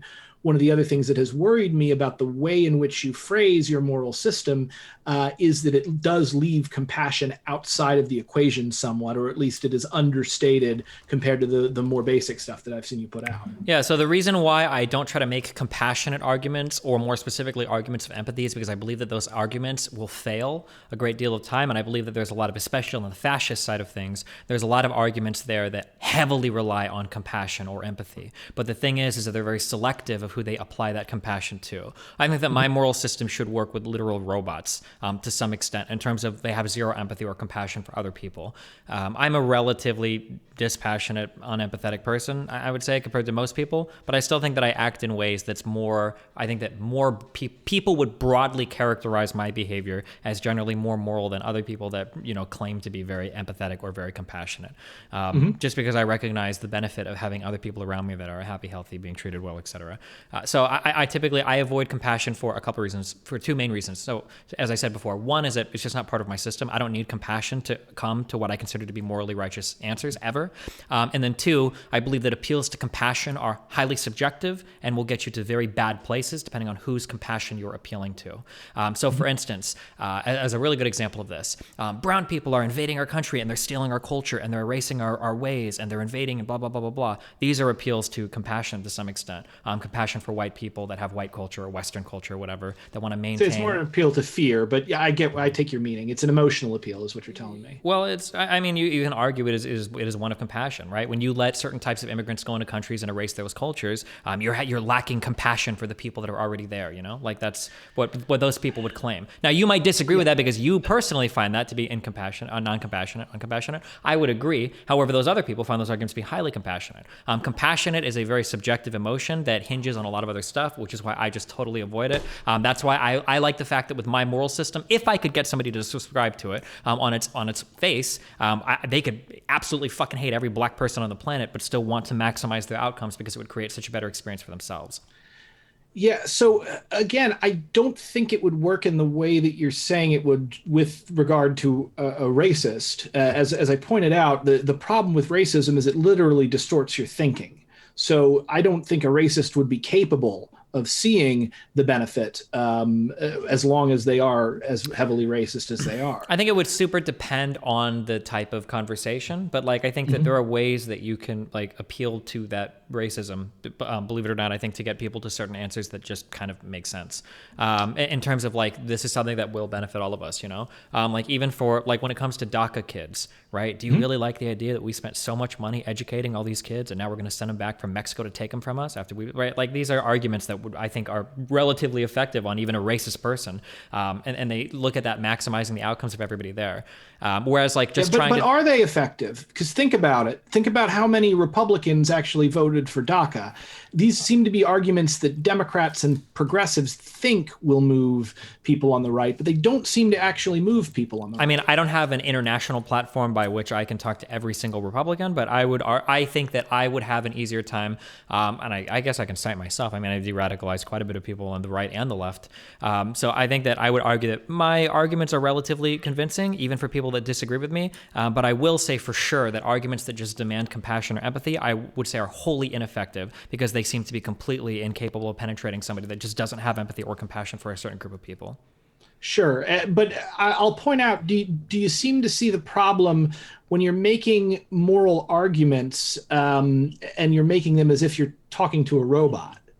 Like, well, it really depends on like who I'm talking to or what type of argument I'm making. So within the context of this conversation, we're having a robotic debate on morality, right? This is literally just a framework, like a system that we're having a conversation on. None of this is supposed to be like rhetorically effective. I'm not like deploying logos, pathos, or ethos to try to convince you of one thing or another. We're literally just, in my mind, we're just running through the logic to see if it works. We're testing this theory for validity and soundness is what I'm doing. If I was having an argument where I was trying to convince somebody of something, then I would employ different rhetorical tools depending on the person in order to make them believe what I want them to believe. But that's not what we're doing right now. So yeah, of course. Okay. That's not how I'm interpreting the conversation, but also again, this is the fascinating look into your mind. Oh, wait, what do you mean by when you say that's not how you're interpreting this? Well, I mean, again, I don't think you can ever take logos, pathos, and ethos out of an argument. You can never just focus on like the nuts and bolts of it because humans are not, we're not robots specifically. Well, yeah, so the reason why I would say this is because I don't think I have tried to convince you of my system at all. I've merely provided my system as is. I've tried to support my system as is, and then I've tried to defend it from any attacks. But I haven't made any claims that you should believe my system, and I'm not attacking you or your credibility or any system that you've put out there. I'm just asking a few questions to defend my own. Whether or not we want to call it rhetorical or not, I guess we could say everything. If we want to argue, we could say everything is slightly rhetorical. By just practicing pure logic, you could argue that you're doing an exercise in logos. But my goal here isn't really to convince or persuade anybody. I'm just demonstrating my system and then defending it from attacks. Yeah. Okay. Is my goal for this conversation. Yeah, I mean, my goal, I think, is, I would say it's not so much to convince or persuade. I don't expect you to come in and agree with everything that I have to say right now. I would like to influence you dialectically in the sense that hopefully from this conversation, you may be more effective in dealing with certain people and may be able to avoid certain pitfalls when talking about morality. That's one of the reasons I wanted to have this conversation because, you know, you're a very famous person and you have a very large reach. Sure, and I can understand that, but there's like three potential ways to do this. So two of these ways would be attacking my system. So one is to show a contradiction. Hey, if you believe this thing, you can't also believe this thing. Now everything falls apart. That would be one way to do it. The second thing is to say, hey, from these axioms, I can generate this conclusion, and I bet you don't like that conclusion. And if you could show me, for instance, that like, you know, using your system, you know, like child rape all of a sudden becomes permissible. Then I'd be like, okay, I don't really like that. Fuck, now I have to reconsider, right? So if you can either demonstrate a contradiction or illustrate a conclusion that I just at least intuitively dislike, then that would cause a reformation of my system. And then for the third thing, in terms of like rhetorical strategy for fighting people, I guess I would need like examples of or a conversation that I've participated in where it seems like I was just unable to communicate said moral values to a person, which I feel like doesn't really happen here. I feel like I'm pretty able to communicate my moral system pretty effectively. It's very rare that I actually have an ethics debate with somebody. Usually my debates are about policy or about fucking internet videos, but it's very rare that I get into an actual ethics conversation with anybody. Yeah. Well, it's one of the reasons I wanted to talk with you on this. Like a lot of the time when I'd watched your stuff, and we're getting off topic for the debate right now, but a lot of times when I watched your stuff, I either had trouble finding stuff that I disagreed with, or it was something that you'd already argued to death. So again, that was one of the reasons why I was so eager to have this conversation. So yeah, this is really fascinating though to see what arguments you personally find very persuasive. So it seems to me like the ones that you're particularly persuaded by are ad absurdum arguments, which is a good one. That's very, very persuasive one. And you also really don't like finding I don't know I can't think of the Latin term for this, but basically you really don't like contradictions. Yeah, so I would just call that term logic, because all systems of logic rely on non-contradiction. My understanding is, aside from some very exotic forms of paraconsistent logics or something, like nobody in any discipline whatsoever will accept any sort of contradiction. It's just, if the contradiction exists, then we seek to resolve that immediately, because again, through logical contradiction, at least on paper, we can literally prove or disprove any idea whatsoever. Sure. I will just say to a certain, I think that works in a lot of situations, but again, at certain levels, it breaks down. And also, don't forget that like the first time I got really familiar with somebody talking like really specifically about like the law of non-contradiction, it's a preacher trying to trick me into becoming a Christian again. You know, wait, how is that supposed to be a compelling argument? I don't understand. Yeah, it's supposed to be a compelling argument, like, but I don't know. I guess different people respond to different arguments in a different way. And, you know, you have spent a lot of time dealing, like, arguing with fascists. And I would say you've been very, very effective in that. You know, thank you for your service there. I will also point out, however, that fascists make up a very, very tiny part of your audience. And at least in my experience, it's very difficult to have any moral system without a component of compassion, in much the same way that the Golden Rule, which was developed by Bronze Age desert nomads, you know, is still a superior system to, say, the non-aggression principle, the NAP. Yeah, but the problem is that, like, even fascists will argue that leftists lack compassion the same way that leftists argue fascists lack compassion. So, like, compassion just doesn't get anything off the ground. That's like so down the road from any moral system. I just don't know how, like, any appeals to it. But you notice you're choosing two groups of very committed radicals. Literally any type of compassion can be weaponized or used in a certain way, or will be wholly subjective on some individual. But anything can be weaponized in any way, in much the same way that I'm okay with somebody weaponizing logic. If you want to give me a logically consistent statement, like, I'll listen. It's not going to rely on me already. The problem is that compassion, oftentimes, in my opinion, arguing via compassion, unless we're going to go the hardcore propaganda route and like show you videos of like dying horses or something to make you a vegan, right? Compassion oftentimes is just begging the question. It's the reason why I like avoiding compassion so much. Wait, how is it begging the question? Begging the question is assuming the answer in the formulation of the question. Exactly. So, for instance, if I say, like, don't you have compassion for illegal immigrants? Like, they're people just like you, right? Well, if somebody believed this, that they were people just like us and they deserve everything, well, then of course they would have compassion for them, right? That any compassionate argument is almost necessarily circular because the person making the appeal to compassion already has the compassion for those groups of people, and the people they're arguing with probably already doesn't have that compassion. That's why I just typically don't like compassion as an argument. So when I debate against Republicans or conservatives for immigration... Do you wonder if I may, do you wonder if maybe a bit of your distaste for it is grounded in the fact that you're a dude who was brought up in the same society I was, and we're taught not to express our feelings? I don't know how that's a reaction to anything I've said. No, what I'm saying is I feel like because it seems to me that your distaste for compassion and your distaste for connecting with somebody else emotionally may be less reasonable than you think it is. I'm not going to say that it wouldn't be effective tactics, because also you're dealing with other dudes who were brought up in our society. So you try to talk about compassion to a neo-Nazi, they will laugh at you for your weakness because they're afraid to show that kind of emotion. But they are comfortable being manipulated by their emotions in other ways, because usually it deals with aspects of like toxic masculinity, where they the only emotions that they allow themselves to feel are like anger and self-righteousness, because these are manly, masculine, powerful emotions. And so like they're very persuaded by those kinds of arguments and will reject out of hand arguments that are couched in compassion because they see it as more feminine and weak. But I don't think your average person that you're talking to is somebody who's that far gone. I'm not trying to make I don't know how any of that connects to anything. I'm not trying to make a statement on like whether or not we should or shouldn't. Like, it'd be great if everybody was compassionate.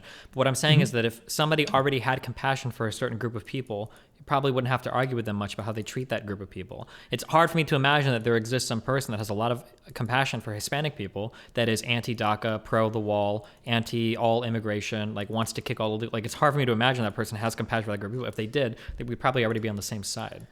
Sure. And you would need to essentially, that what the person has is that they have a very small circle of what they consider people worthy of compassion, and they're okay with doing that to the DACA kids because they view them as outsiders, and therefore that's my issue. Is outside that of the social compassion construct. seems to be something that we dole out. We don't dole that out indiscriminately. It seems like there's a lot of qualifiers to that. So, for instance, like a lefty might not have as much compassion for a wealthy white kid that commits suicide or something because they're like, well, this guy's material conditions were so good, blah, blah, blah. Or a fascist might not be okay with like an outsider's, bad living conditions in the country. Like, they shouldn't have been here anyway, right?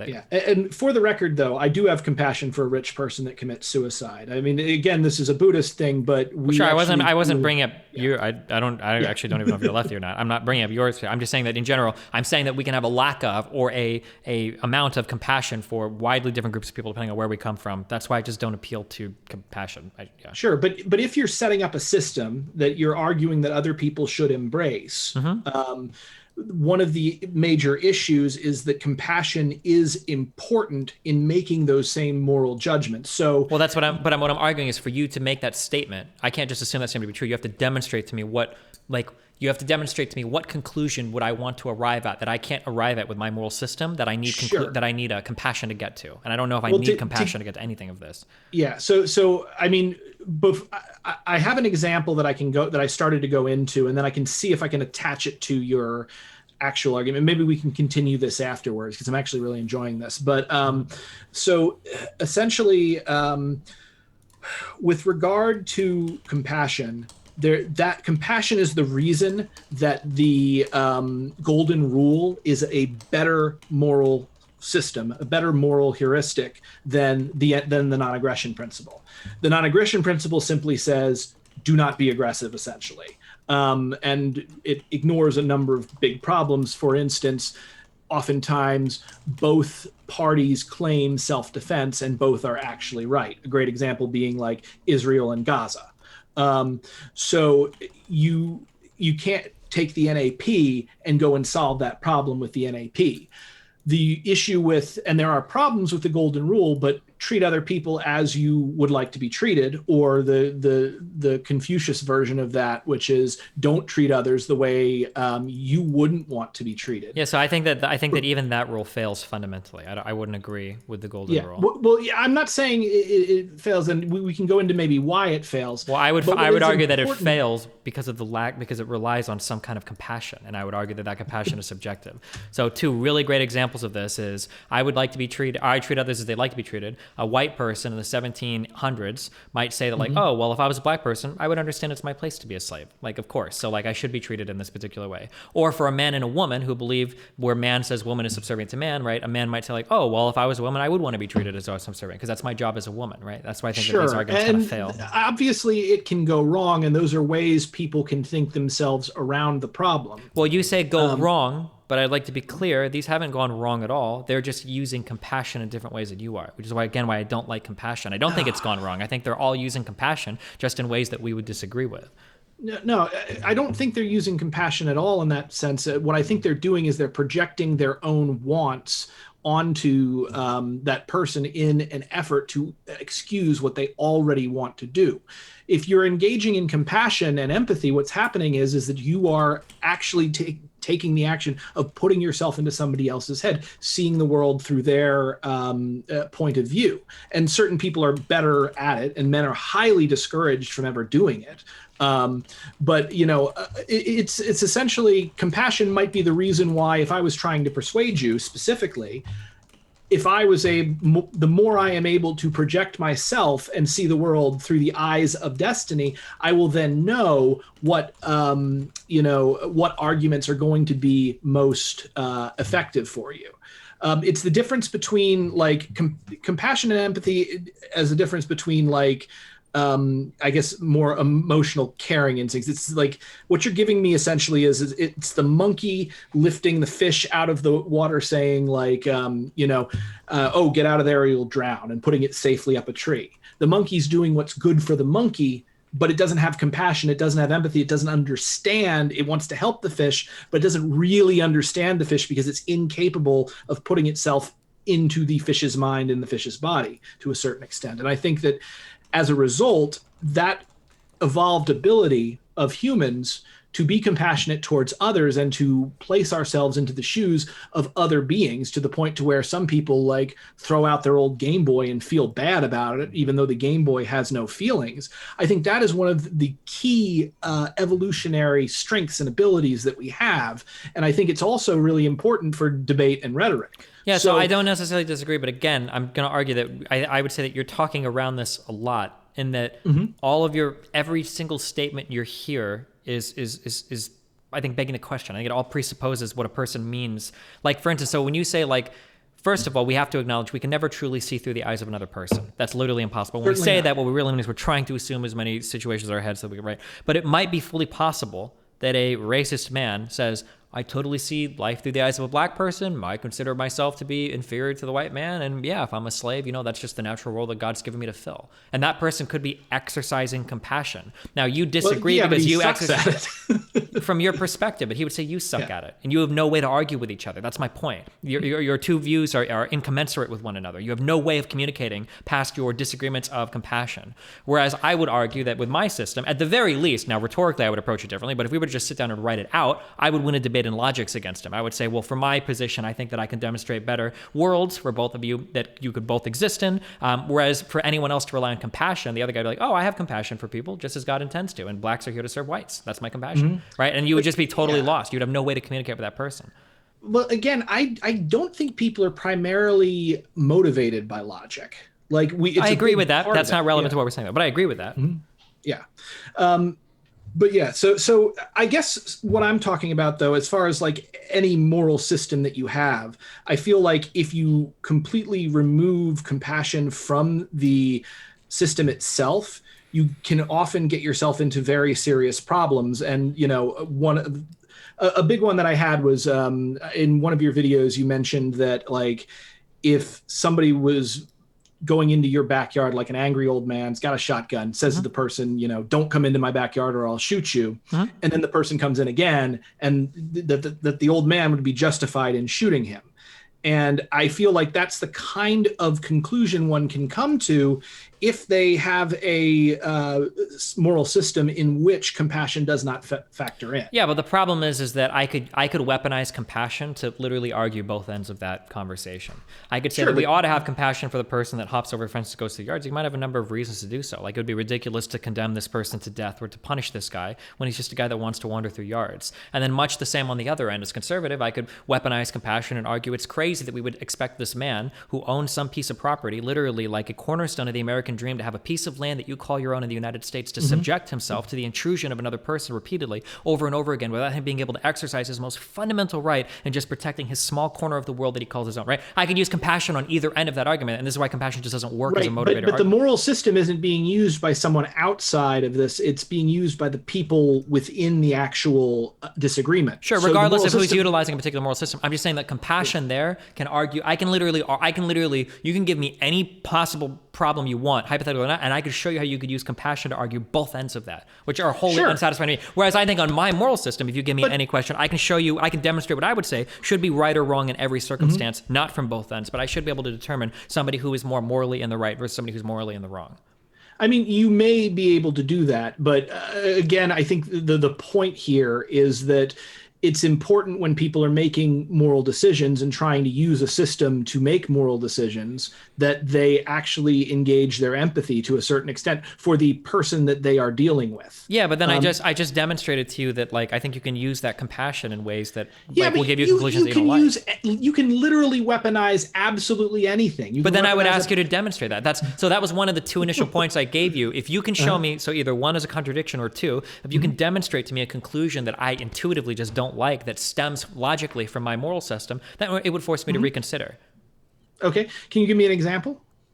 Well, no, if I had an example, I would follow my moral system. Of course not. I don't believe that there are any more examples that cause either a contradiction to appear in any of my fundamental beliefs or generate like some belief that I don't like. I will admit that I get a little bit uncomfortable at the extreme ends of my hypothetical system. So for instance, when we talk about like stealing a blade of grass from somebody's yard when they've been put on notice, there might be like extreme ends to that, but for like 99% of cases, I'm okay. And for those extreme ends that I get a little bit uncomfortable for, I would be more uncomfortable with the extreme ends of a contradiction contradictory system. For instance, one that would let you to infinitely steal small amounts of property from another person that should never be able to, right? So I would just need, like, that's why I gave the example earlier. If you could demonstrate to me that, like, oh, well, if you say that this is true, guess what? If you know, right? So let's say that I assume all of your axioms are true, okay? Here's premise, and then conclusion, you should be able to murder somebody to steal their belt, or you should be able to kill a child to steal their kidney or whatever, right? If you could demonstrate something like that, like, okay, yeah, sure. That does logically follow from my from my axioms, right? So if you can demonstrate to me a valid argument that I don't like, then you're attacking the soundness of my argument, because I would be forced to change a premise or abandon my structure or system completely. So for instance, we'll do the blade of grass, or I think as you've faced it, like the stick of gum, essentially. I mean, I think there's a number of huge practical problems that come with that, namely the fact that you're justifying essentially infinite aggression against someone for something that's simply not worth it, just simply because. Well, hold on. Okay, wait. We have to be really okay. So I'm going to challenge you to be incredibly precise with your language. I'm not going to let you say something like it's not worth it. You're going to have to define what that worth is. You're going to have to be very precise here if you say it's not worth it to do that when we're having like moral arguments, I would say. So, I'm saying there is no proportionality in if someone. Does there need to be proportionality when you're defending yourself from an aggressor? Yes. Do you think that Absolutely, murder 100%. is as bad as sexual assault? I think murder is worse. Okay. Do you think that if a woman is about to be sexually assaulted by a man and the only way she can defend herself is by murdering the person or killing them, do you think that that's acceptable, or should she allow herself to be assaulted?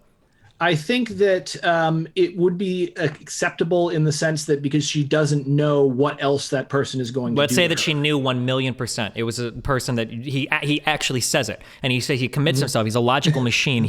She's cursed him with a genie's curse. This man can never tell a lie. So this magical man that doesn't exist. Yeah, liar. Yeah, he comes at her and he says, "Hey, like, I'm going to sexually assault you, but I swear to God, I'm not going to murder you. I'm not going to harm you or any other way. Like, I'm just going to do this." Is she forced to submit herself to that because she can't proportionally respond?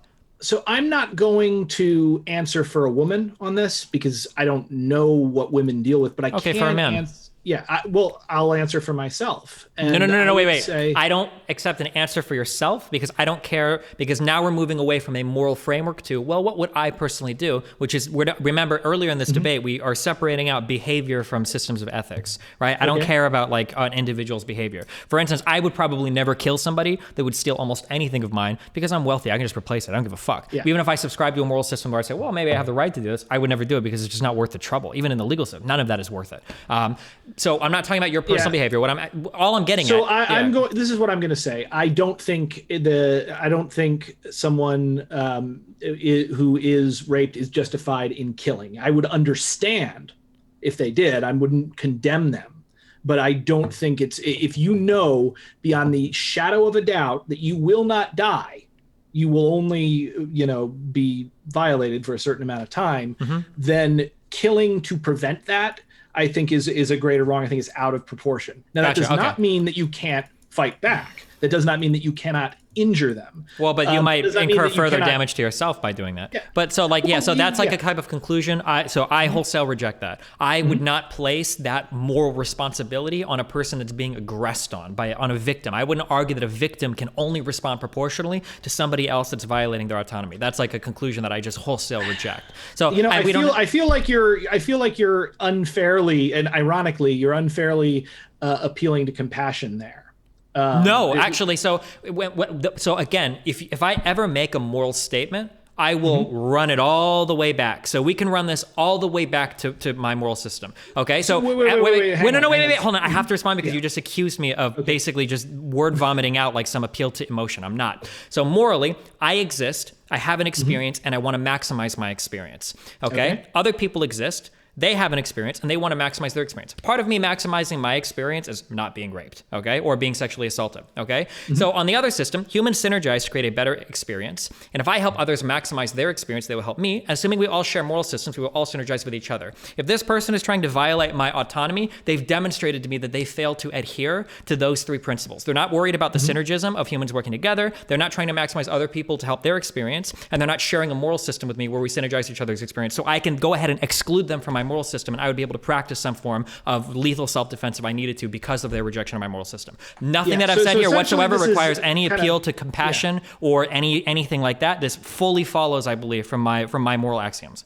Well, okay, but again, you didn't use that exact argument. You specifically went and appealed to the situation of the victim when you made that argument, and the fact that it was as strong and as charged an argument as it was is because inherently compassion for the victim comes into the equation. I'm not even. I don't care about compassion. If someone demonstrates that they are not functioning within your system.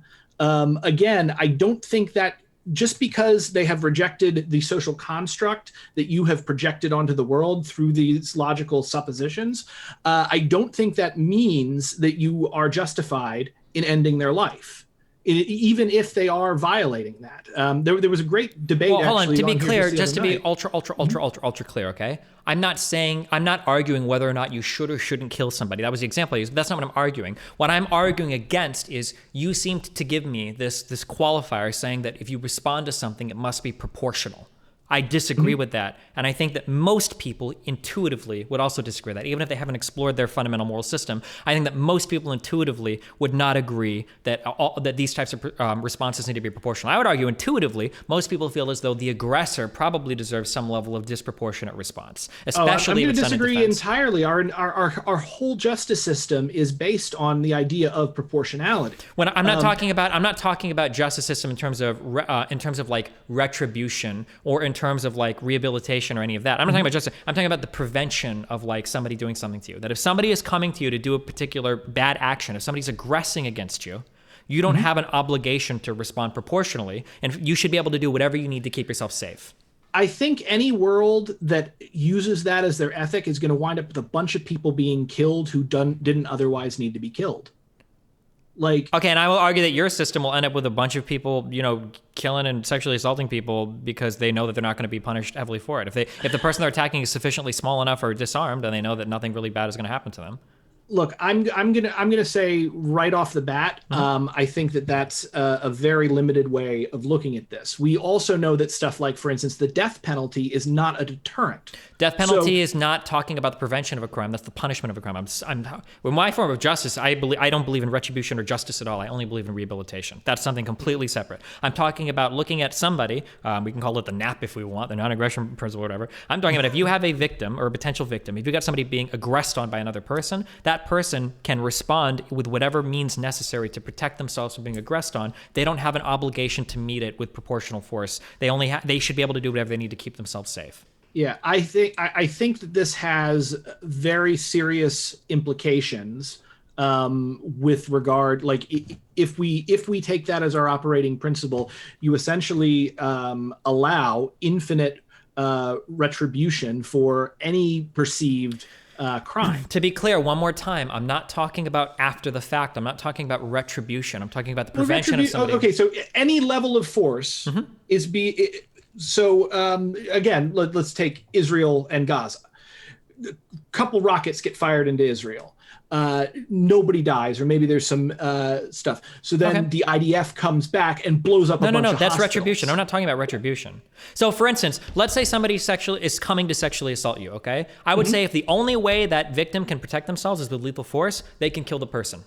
But if that person sexually assaults them, then walks away, I don't think you can kill the person then in retribution. That's a totally different thing. Let's go for the line then. We don't need to use sexual assault. Let's go down to that someone's coming at you to take your wallet. Okay. You can kill them over the wallet? If you tell them not to, if they're going to aggress on you, and if you want to defend that wallet, yeah, I think so. Okay, so why is their life worth your wallet? Your wallet's you'd have to ask the aggressor. They're the one making that decision. No, they're not making the decision to die. They're making the decision to violently ask for your wallet. If they violently ask for your wallet and you tell them, if you come any closer to me, I'm going to kill you, they're making the decision to exchange their life there. No one would necessarily believe that, because people say, I'm going to kill you all the time, and they don't mean it. Well, that sounds like their problem. Why do they feel like it was worth taking the risk? Again, I don't think people think through it that much. I don't think they're okay, that might be true, but I'm not going to place the onus on the victim to determine the mental state of the aggressor. I don't think that's a victim's responsibility. I'm not doing, again, the issue, I wouldn't put the onus on the victim either. But you are. Not because, no. You're hardcore restricting what they can do to protect themselves. I absolutely am not, because again, they don't know what's going to happen. Well, so then it sounds like in practice, your system would collapse into mine anyways. So a woman is holding onto a purse, a guy comes and says, I'm going to steal your purse. It sounds like what I would say is she can defend it with lethal force. And then what you would say is, well, she can't defend her purse with lethal force, but she doesn't know if the guy is going to kill her, so she can defend her purse with lethal force in all applicable situations anyway, because she can never determine if he's going to attack her or not. These would be very similar situations, I grant you. But the fact is that the undergirding, what seems to undergird your end of it is the problem is a person is not upholding their end of the social contract, and therefore they make themselves fair game for any level of violence against them. Well, preventative violence, but yeah. Yeah, I'm rejecting the idea that, because one, as far as the social contract goes, I mean, I don't know about you, I didn't sign shit.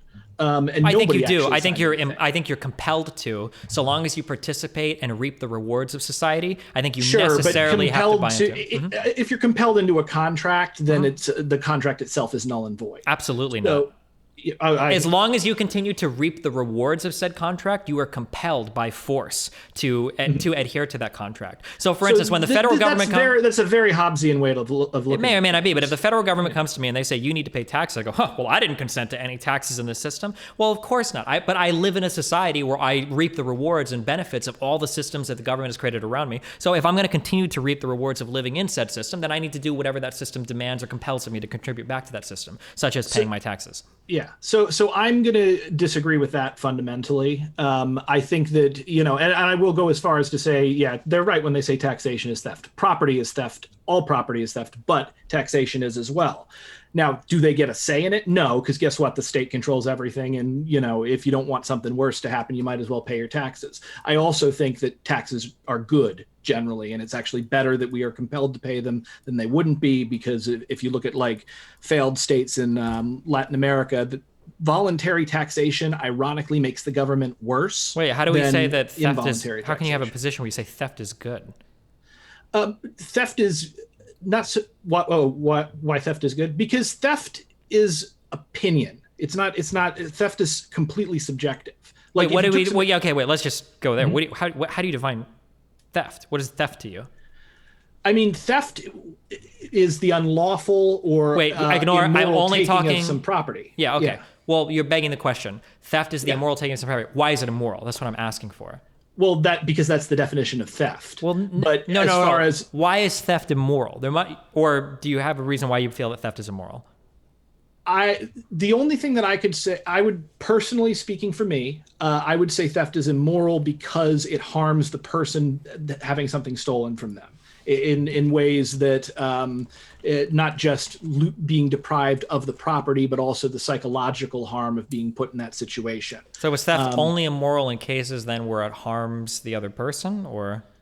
I mean, arguably, yeah, pretty much. If it doesn't harm anybody, I don't see it being immoral.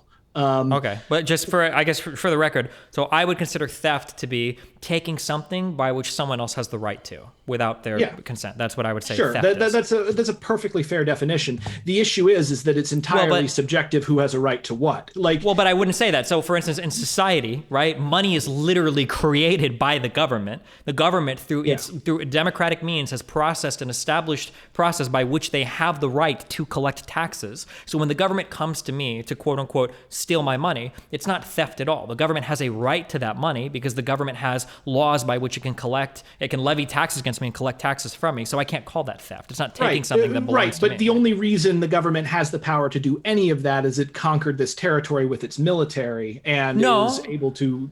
The reason why it has the right to do that is because it provides services and everything to me. Because I exist in a society where I have that agreement set up with the government. I exist in a society. We should definitely argue about the states sometime because this is great. But I will say that the fact that it provides services is simply to make it appear more justified and therefore maintain its monopoly on the justified use of force. I think the force came first and the services came later. And I think historically we've also seen that. Now, again, I don't think it's bad. I like that the government provides services. I think it should provide more services. But at the same time, I don't think that the fact that the state conquered a territory and its laws are based on violence. And I understand all that. Regardless of any of that, I think the foundation just doesn't matter. I would argue that if you exist in some state and you withhold paying your taxes, I would argue that you're the one stealing. Like you're the one that's committed theft at that point, because you're existing in some system where everybody has some buy-in. Like for instance, boom. Yeah, okay, hold on, wait. Just crazy other. Let's say that there exists some commune. And these people all collectively have like, we'll say it's a goddamn para-econ commune, okay? Where these people run a farm, they've doled out their responsibilities to everybody, they have divvied out all of their oh God, what was the word Michael Albert used? For work that is fulfilling, for work that is... yeah, I know what you're talking, onerous work. The onerous work, and then there's like a high fulfillment work. Fuck, I don't remember what it is. But some work is very fulfilling, some work is not fulfilling. They've doled it all out, they've created their commune. Let's say that somebody else moves in next to that commune.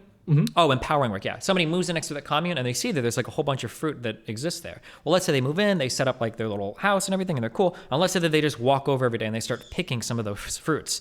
I think that the people in that commune can look at that person like, wait, what the fuck? You're literally stealing from us. What do you mean? The guy's like, well, no, it's fruit. It exists on the land. It's like, well, no, hold on.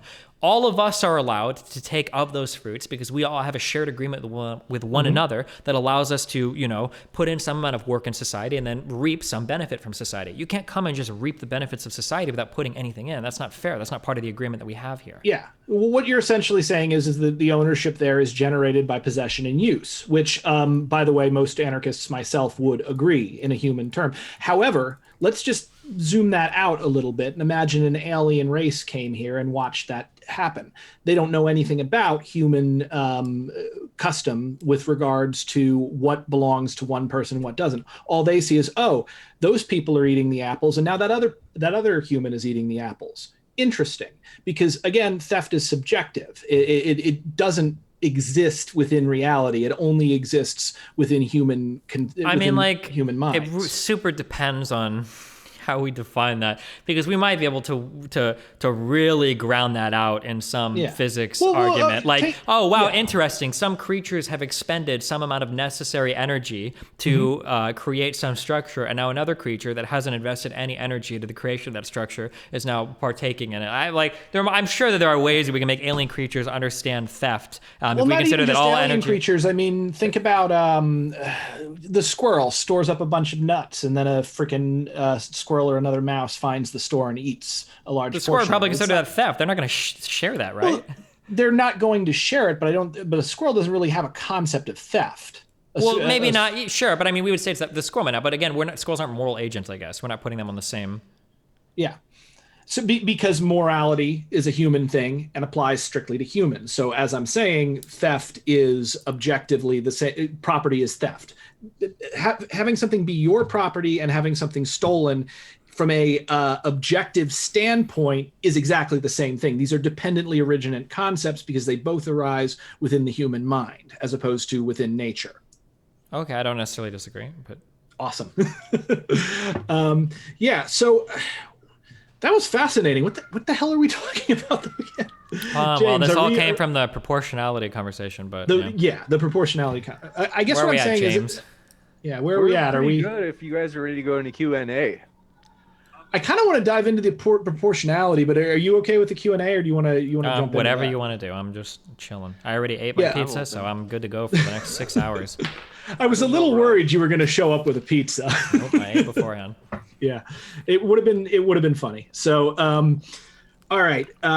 So as far as the proportionality argument goes, I would say that humans have a basic need for justice and for things to be proportional. There's rational reasons why proportionality should be taken into account. The other reasons are, one, if you justify infinite aggression against someone because they violated some social more. To be clear, this is not my position at all.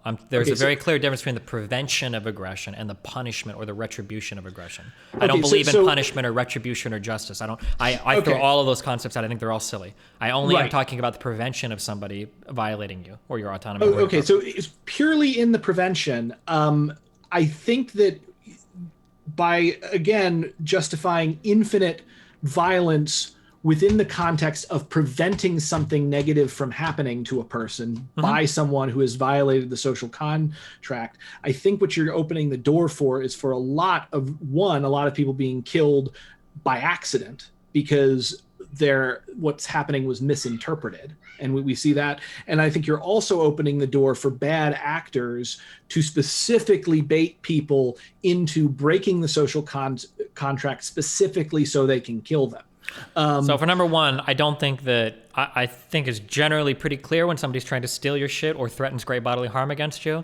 And then for number two, I mean, there might be bad actors, but there can be bad actors with literally anything. Like everything can be bad actors, right?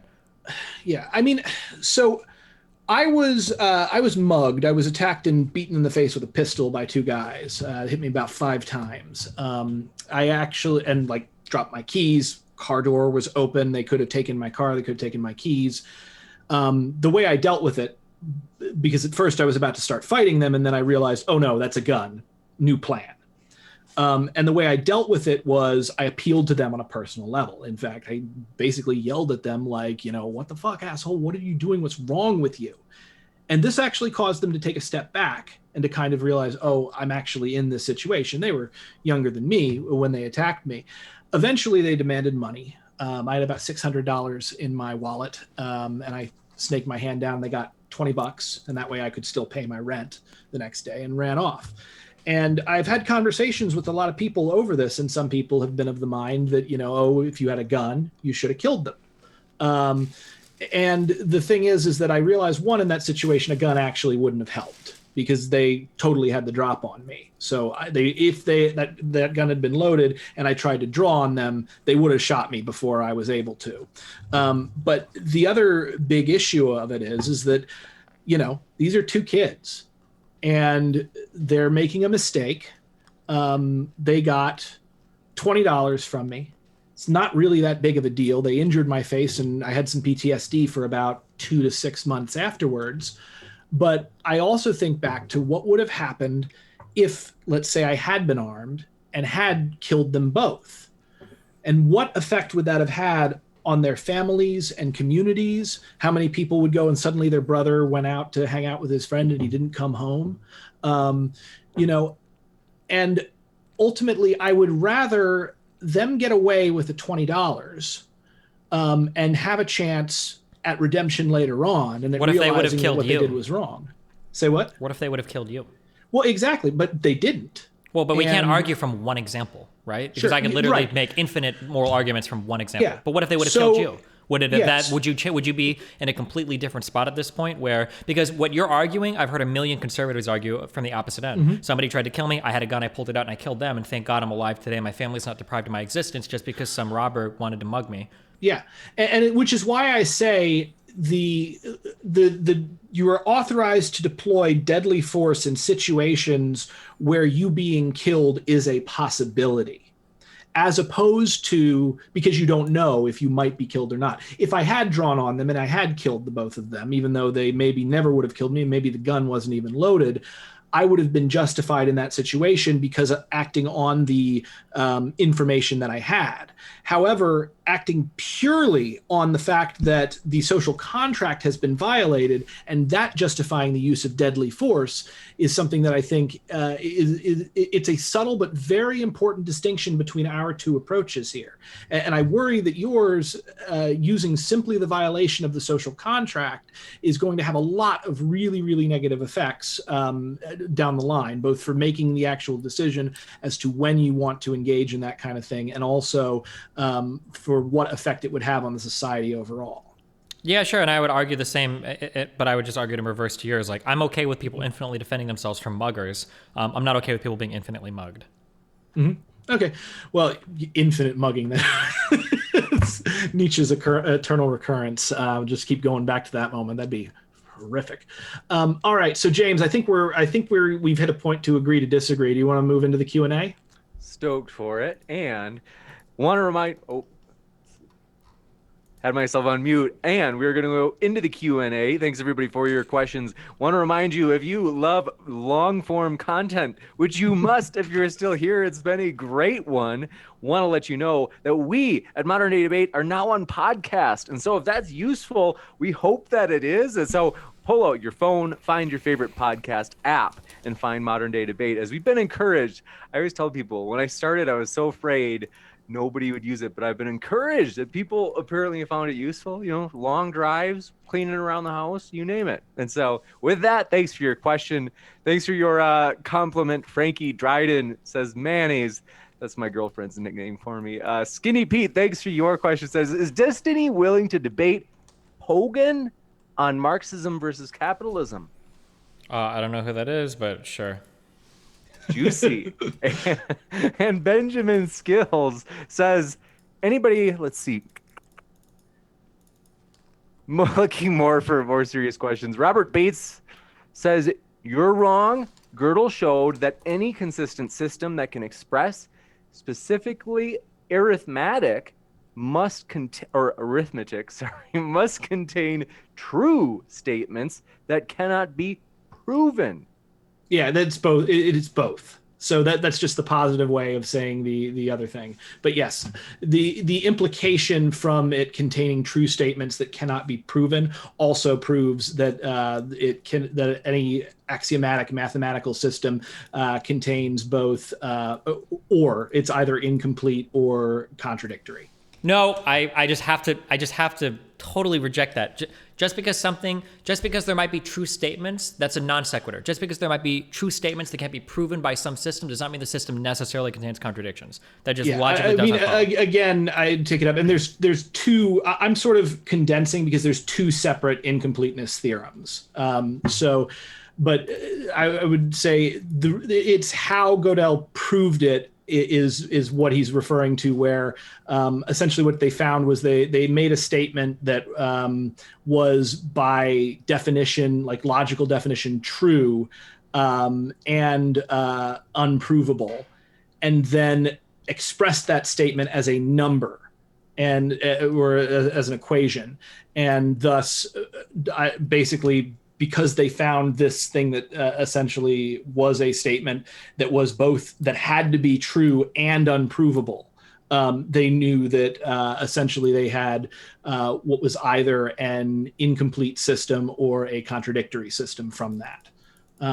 So the one does flow from the other. It's just really convoluted. I don't know anything about the second. I don't know anything about the second Gödel's theorem. Fuck me, dude. Well, let me stick this in your pipe for you to smoke it. They say, follow-up, Gödel never showed that arithmetic contains contradictions, parentheses, there are even infinite order logic digressions that establish no contradictions. I mean, you can look at that if you want to, but again, the issue is not simple arithmetic. You won't find problems with this in like lower level math. It's when it gets further and further out in the theory that things begin to become much more unstable in the long run. In much the same way that when we're talking about like the laws of gases. Under normal circumstances, the gases do follow these laws, but in extreme circumstances, they behave in a completely different way. Wait, to be clear, I don't want to argue about. I feel like non-math majors arguing about Gödel's incompleteness theorem is cringe. Yeah. Gödel's incompleteness theorem, I believe, has to do with like fundamental like truths in mathematics. It's not things that are far out there. It's not like when you calculate big numbers or when you reach like the speed of light that all of a sudden Gödel's incompleteness theorem kicks in. Well, the issue isn't so much big numbers, but it's like the fact that Gödel's found these issues doesn't cause problems for us adding 2 + 2 = 5, even though the issues are there. But my understanding is that that is the case. That Gödel essentially, I don't know about Gödel's second incompleteness theorem, but I'm fairly certain that for the first incompleteness theorem, essentially what it says is that there exists no consistent set of axioms where if you go through all of them, you can prove everything that we would assume to be true about like the natural numbers. So that could literally extend to like 2 + 2. That there will never, there will always be unprovable truths in that system, and that could exist at a very fundamental nature. That's my understanding of it, though. But I'm not a math major. Maybe I'll watch some videos on this after. Truth. And it is entirely possible that I've misunderstood it, but it's just one of 3 examples. And I'll also say that even if all 3 of my examples are wrong, that I was using them to prove essentially that human created systems are fallible, and that and I think what we can all agree on is that there is nothing under the sun that is perfect. Perfection is not a property within physical reality unless you believe in magic. So it wouldn't even necessarily need to be true for my argument to be true. It would just be a bit embarrassing. Juicy. This next one, Woody, thanks for your super sticker. Glad you love the show. Gannon Truman says, question for both. It seems to me that something like The Moral Landscape by Sam Harris would bridge the gap between both of you. Thoughts? In a weird way, it kind of would. I have an instant distaste for Sam Harris because of a number of things that he's said with regard to Muslims and some hypotheticals he's entertained. I also kind of have a bit of a problem with what he's started to do meditation and experiment in Buddhism, and I think that's really great, but he's taken a very specific and, in my opinion, toxic Western attitude and infused it. So it possibly could help us bridge the gap, because I do think that there are some good things that Sam Harris has to say. And I think that it does. I see exactly what you're getting at and why you'd think that, but also like I just instinctively bristle at the mention of Sam Harris. Destiny, do you have a? My applied positions would actually be almost identical to Sam Harris's. I imagine if we disagree on something, it's going to be on an empirical matter of fact. The only reason why I don't like Sam Harris is because I believe that his solution, his claiming that he solved the is-ought gap, is just really stupid. It's vanity. I am an anti-realist in regards to like any like absolute moral truth or whatever. I don't believe that can be established. I like the way that I address this is I literally just say like I'll say like fuck meta ethics. Don't waste my time there, and I'll just make like some very basic assumptions, and then I'll move on. And if somebody ever challenges me and they're like, "Well, have you solved the is-ought gap? Like, can you really truly compel me to these statements?" Then I'll say like, "No, not really. Like, I'm just going to make a few baseline assumptions to get my system off the ground. And we're going to move from there, and I'm not going to pretend that I've like bridged some is-ought gap," which is what I think Sam Harris tries to do. Sam Harris has a really good conversation with Sean Carroll, where Sean Carroll tries for like 30 minutes to just get him to admit like, Sam, you haven't solved the is-ought gap. Fucking move on, okay? Normative ethics and applied ethics are way more entertaining than this shit that you claim that you figured out. You haven't figured it out. Just move on. Harris does not have the prerequisite background. He does not have any engagement with the academic literature. For him to claim that he's like just solved this age-old problem of thousands of years in ethics is just really cringe, in my opinion. So kind applied of like Stephen Molyneux with that guy's on a whole other level of crazy. But yeah, Sam Harris and me, I imagine, depending on the information we possess, would have very similar applied positions. He's just going to make much stronger claims about the truthfulness of his morality than I will about mine. Gotcha. And Gannon Truman says, question for both. It seems to me, we got that. Bilda Bonker says, I think I've watched 2 to 3 debates. Here's my taxes paid. Thanks for your support. Turbo says, bring out the pizza, Destiny. Intimidate him. Good one. The pizza was not about intimidation. The pizza was about distraction, which people do. Go watch Donald Trump debate Hillary Clinton, though I don't think Destiny did that. Mark Reed, thanks for your question. Says, Destiny, if someone spikes a drink with a synthetic, harmless drug that causes euphoria and maximizes their happiness, does that make that action moral? Say that one more time. If someone spiked a drink with a synthetic, harmless drug that causes euphoria and maximizes their happiness, does that make the action of spiking moral? If somebody so we would have to assume that this means absolutely no negative consequences. So the conflict I have is that in one sense you are compelling somebody to do something that they didn't choose, which I think is kind of a violation of like you are maximizing your existence as having some level of autonomy over your life. I would say that if there isn't some pre-existing agreement to do that, I think that decision wouldn't be ethical. I don't think you can do that. I don't think you can force that onto somebody, even if it would necessarily result in a better outcome, because that person hasn't consented to that action. And I don't think that other people doing things to you that you don't consent to necessarily will always maximize your experience. Mm-hmm. Gotcha. Thanks, Mark Reed, for that one. And thanks, Sigma Any, who asks, Steven, trolley problem, would you flip the lever or no? What would you do and what ought I do? In the trolley problem, if you can flip one lever, if 5 people are going to die and then you flip a lever and you kill one. Oh man, it's been a long time since I've actually engaged with this problem, and I don't offhand. It depends on how you universalize the concept in society. I would say that I believe that the answer that I would commit myself to is that you ought to pull the lever to kill one and save the 5 in that circumstance. Gotcha. And James, I would hang on. Can I just throw in on that, because I love the trolley problem. Sure. So I agree with Destiny on this. You should flip the lever if those are the only 2 choices that you have. However, the other answer that was made pretty famous by The Good Place is the way you solve the trolley problem is you throw yourself under the tracks and derail the train, saving all 6. Ooh, juicy. And Mark Reed, I was expecting something terrible, but that was actually kind of oh, here you go. That's actually, I like it.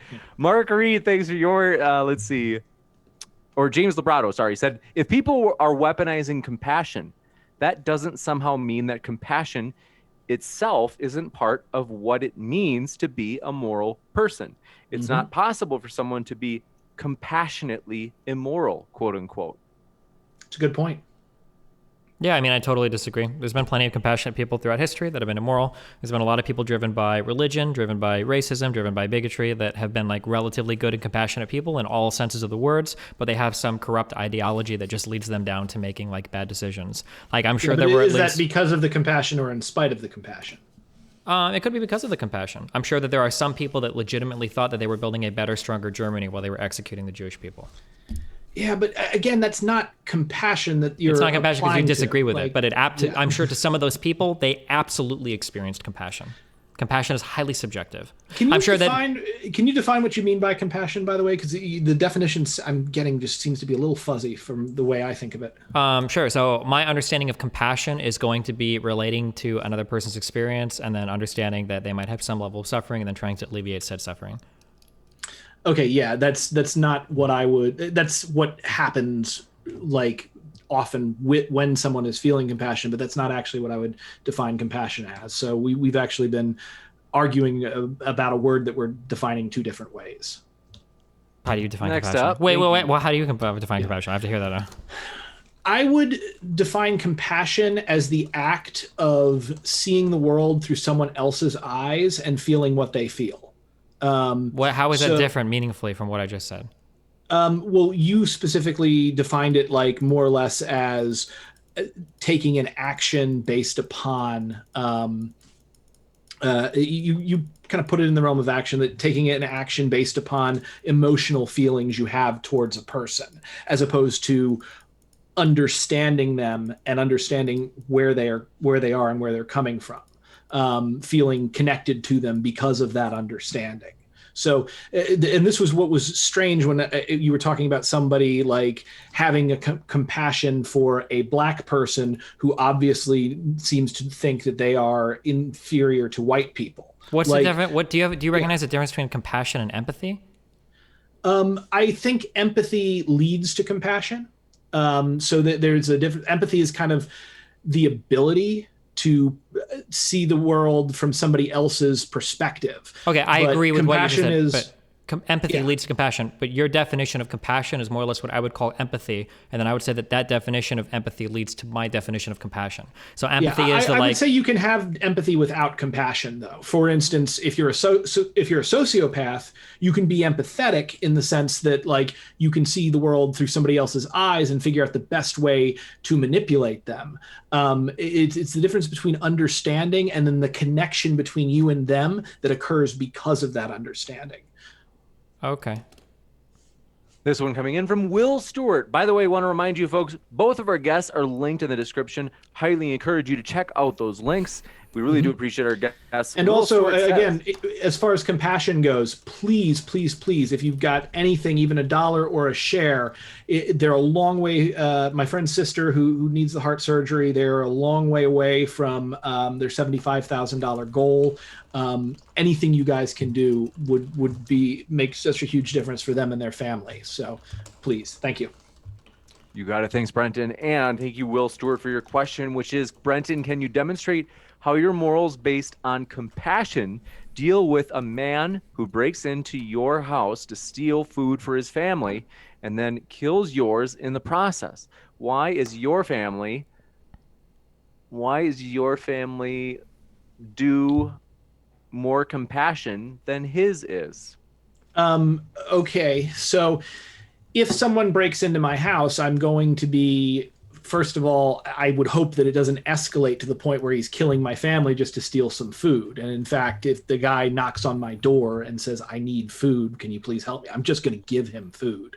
But let's assume that he breaks in, he wants food, he inadvertently kills my family. Or maybe he kills my family for whatever reason. I, in that situation, would be compromised by bias.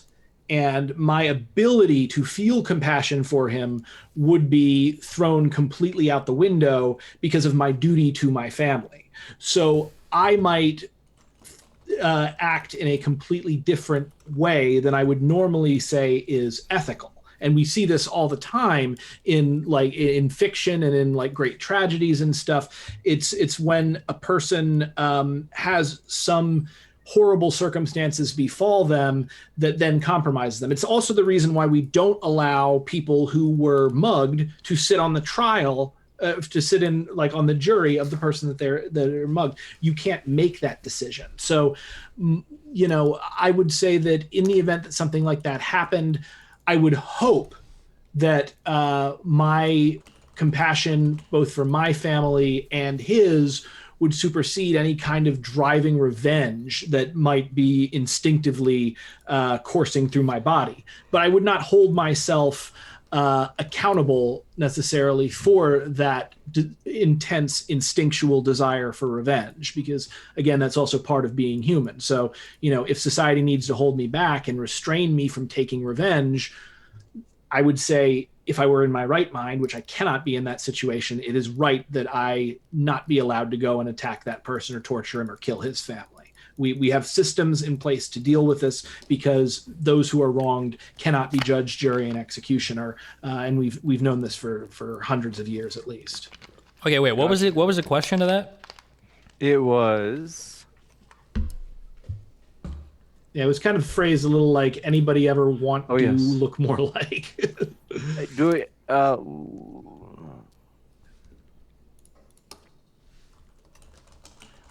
They said, Brenton, can you demonstrate how your morals based on compassion deal with a man who breaks into your house to steal food for his family and kills your family in the process? Why is your family do more compassion than his is? Oh, yeah. So, okay. So I guess my answer in that situation would be, if somebody's trying to break onto your property, you would never be compelled to submit yourself to whatever their desires are. That if they've put themselves in an aggressive situation against you, you don't have the burden to suffer whatever aggression they deem necessary for their own existence. So you'd have the right to defend your property, your family, whatever way you see fit. Yeah, I would agree with you that you have the right to it. The only more that I can kind of add to this is, I think that as far as my moral system would go, both families are due equal compassion in that situation. One is not due more than the other, though my duty as the father in that situation is primarily to my family and not to the guy or his family. I would also say that it kind of reminds me a little bit of what Nichiren Daishonin said when he thought he was going to be executed, where he said, because ultimately, from a Buddhist sense, I am the guy breaking into the house, and I'm my family, and I'm his family, and I'm myself. So he said, essentially, even if I am to die here, I have been killed thousands and millions of times before. I've had my family destroyed, but never before have I had the chance to die for the Lotus Sutra. So what I would say is, as far as the moral system goes with that, yeah, they're owed equal compassion, but I, in particular, cannot be held to the same standards that an outside observer would be held to, simply because I'm involved. Gotcha. And James Labrado asks, is doing whatever you need to keep yourself safe the same thing as doing the right thing? In theory, the right thing is right no matter what someone does to me. If killing is wrong, it is never the right thing. I mean, I think that you have a right to defend your autonomy from any other thing. I don't think that you ever are morally compelled to submit yourself to somebody else's aggressions, because I would never want to be in a situation where I am morally compelled to submit myself to somebody else's aggressions. Gotcha. It makes me think, this is actually kind of interesting, because so in the Lotus Sutra, or no, this isn't the Lotus Sutra, it's a different one. There's a story where the Buddha finds a starving lioness and literally offers to feed himself to her and her cubs. And the lioness is so starving at this point that he cannot actually, she won't eat him. So he literally pulls his own flesh out and feeds it to her. And he dies, presumably in the family of lions lives. And the story ends with each one of those lions being reincarnated as apostles of the Buddha in the next life, sort of showing the interconnectedness of life. I don't think that this story literally happened, but it is to illustrate essentially, one, that you actually can't die, and two, at least not permanently, and two, that there is a lack of attachment to the body can actually result in very good things in the long run. Gotcha. And thank you very much for your question. This one coming in from General Ballsack says, isn't your example of the commune and the apple essentially an argument against illegal immigration? No, not generally. I mean, I would be opposed if somebody were to show up in some area and just start stealing resources, but I don't think that that's generally how it goes. I think usually when people illegally immigrate to the United States, it's usually because they're coming to work. It's generally it's not impossible, but it's generally pretty difficult to get on social benefits if you come as an illegal immigrant, because oftentimes you don't have a legitimate social security number. So even if you come and work as an illegal immigrant, you'll pay into social security that you'll never get out. And then same thing, like if you're being if you're being paid under the table, oftentimes your wages are being shorted by quite a bit. I think generally as illegals, I think you're usually more exploited than you are exploiting the country that you go to. Although obviously there can be examples of that working in different ways on both sides. But in general, I think it's a little bit too naive an analysis to say that, look, an illegal immigrant just goes and exploits resources in an area, The business owner that hires an illegal immigrant, they're not being exploited. Oftentimes they're saving money on labor. And a customer that shops at some firm that's paying, less to labor is probably saving a little bit of money on their goods and services. So a customer of that particular area also doesn't feel like they're being hurt by an illegal immigrant. But then, some labor, a native worker that maybe doesn't get a job or has downward pressure on their wages, they might feel like they're a bit of a victim of an illegal immigrant. Or, like the fiscal system of any given area that, transfers a little bit more out than it gets back in, it's complicated. I'm sorry, that was kind of an unsatisfying answer. I can conceive of ways in which an illegal immigrant could just be a drain on some system that they go to. That's entirely possible. But in practice, at least in the United States of America, we don't really have a welfare system or a social safety net so big that you can just come over and take advantage of it like that. I would say in general, the social safety nets in the United States are pretty shitty and pretty lacking, so there's not much to go on there. It is possible, if I'm going to be charitable to this guy, I don't know if this guy is a fucking alt-right or just a conservative, if I'm being charitable to him, it is possible that in places like Sweden that might happen, where they take a huge number of refugees or immigrants, and maybe it's possible that those people end up being a drain on the system for at least the first generation. By second, third, fourth generation, that might even out more. But yeah, that's a policy question. It's more complicated. I agree 150% with most of everything that I heard there. What I'm going to say is a couple things. One, there is no ethical argument that can be given to stop the free movement of peaceful people, and borders are imaginary. They are lines created on the giant ball of rock and water spinning through infinite space by armies. and by essentially glorified monkeys in funny hats. So the idea that simply crossing a border to work or to do something else somehow robs something from someone is absolutely ridiculous. I'll also go on to echo, objectively, a world without borders would be $75 trillion richer. And in immigration of all kinds overall always results, at least in the first world, in economic gain, because the primary thing that you need to drive the economy in the first world, once a country is already industrialized, is a growing population. And the best way to reliably grow that population, especially since first world birth rates begin to slow, what you need is immigration into that country, because each one of those people who come in, they require services, they are a consumer, and they are a worker.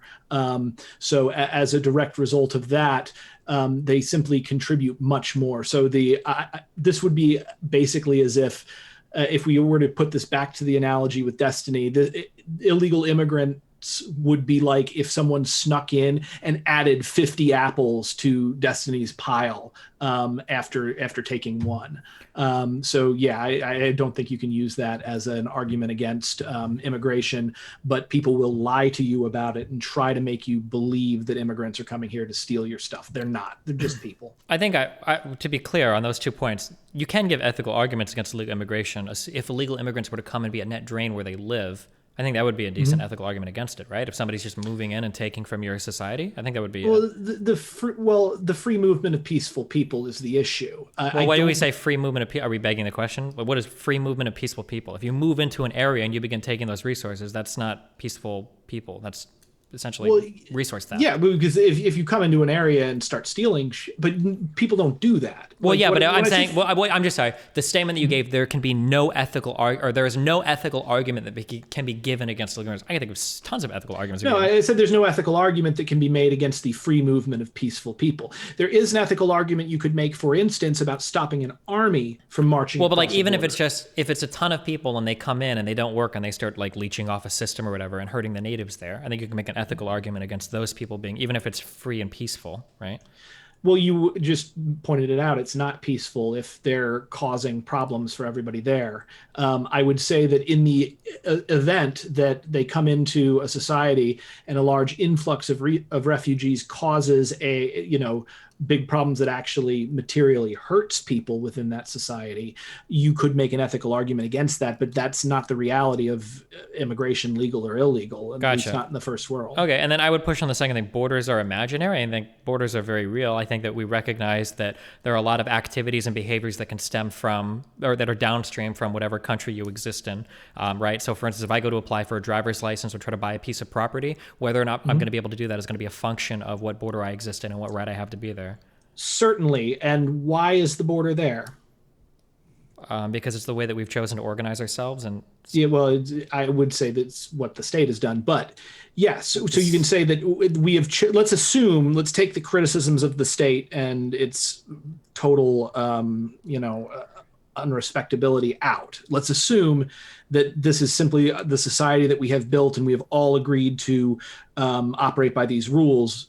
Those rules are still subjective. The lines are still subjective. It's sure, but just because something is subjective doesn't mean that it's not real. I think that's really important to recognize. So for instance, I would make the argument that like your head doesn't really exist insofar as that matter is somehow fundamentally separated or different from the rest of your body. But as a human, I've arbitrarily kind of labeled like there's a person can have a head. Are you familiar with, have you heard of Loki's wager? Oh yeah, with who gets the you can take my head, but you can't have any part of my neck. Yeah, so then the dwarves or the elves or whatever, they're not allowed to execute him, and he walks free because they don't know where they can start chopping along the nape of his neck or whatever. Well, but like he just doesn't because walk something free, Brock the dwarf sews his mouth shut instead. It's probably better than losing his head. But regardless, just because something might not have like a strict definition, or just because something might be subjective, doesn't make it useless, and it certainly doesn't make it unreal, I think. I mean, it doesn't make it useless, and I think borders can be useful.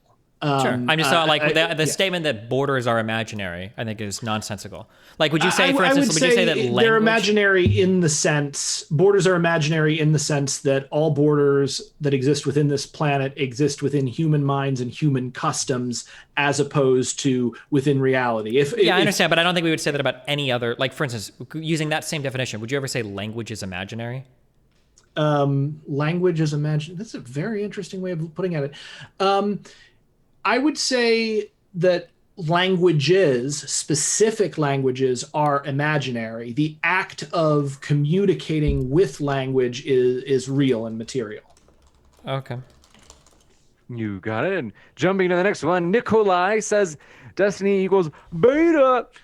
Is that a meme, Destiny? Is that something that your peeps regularly say, or is it in reference to the famous debate between you and Jesse Lee Peterson? Yeah. Maybe one of my favorite videos on the internet, folks, if you haven't seen Destiny and Jesse Lee Peterson. So Kelsey Maple, thanks for your question, says, Destiny, if this pure pleasure wine was had by someone else in the world, but you personally never know about that happening, is that a good state of affairs at all? I mean, it is for the person experiencing it, right? But I would have no knowledge of it, so it may as well not exist to me. I'd just like to add on to the previous one. Somebody also took part of Destiny's conversation and like animated it like it's South Park, and it's freaking hilarious. I'll have to check it out. And Robert, let's see, thanks for your last minute question, said, there are systems that are provably both consistent and complete.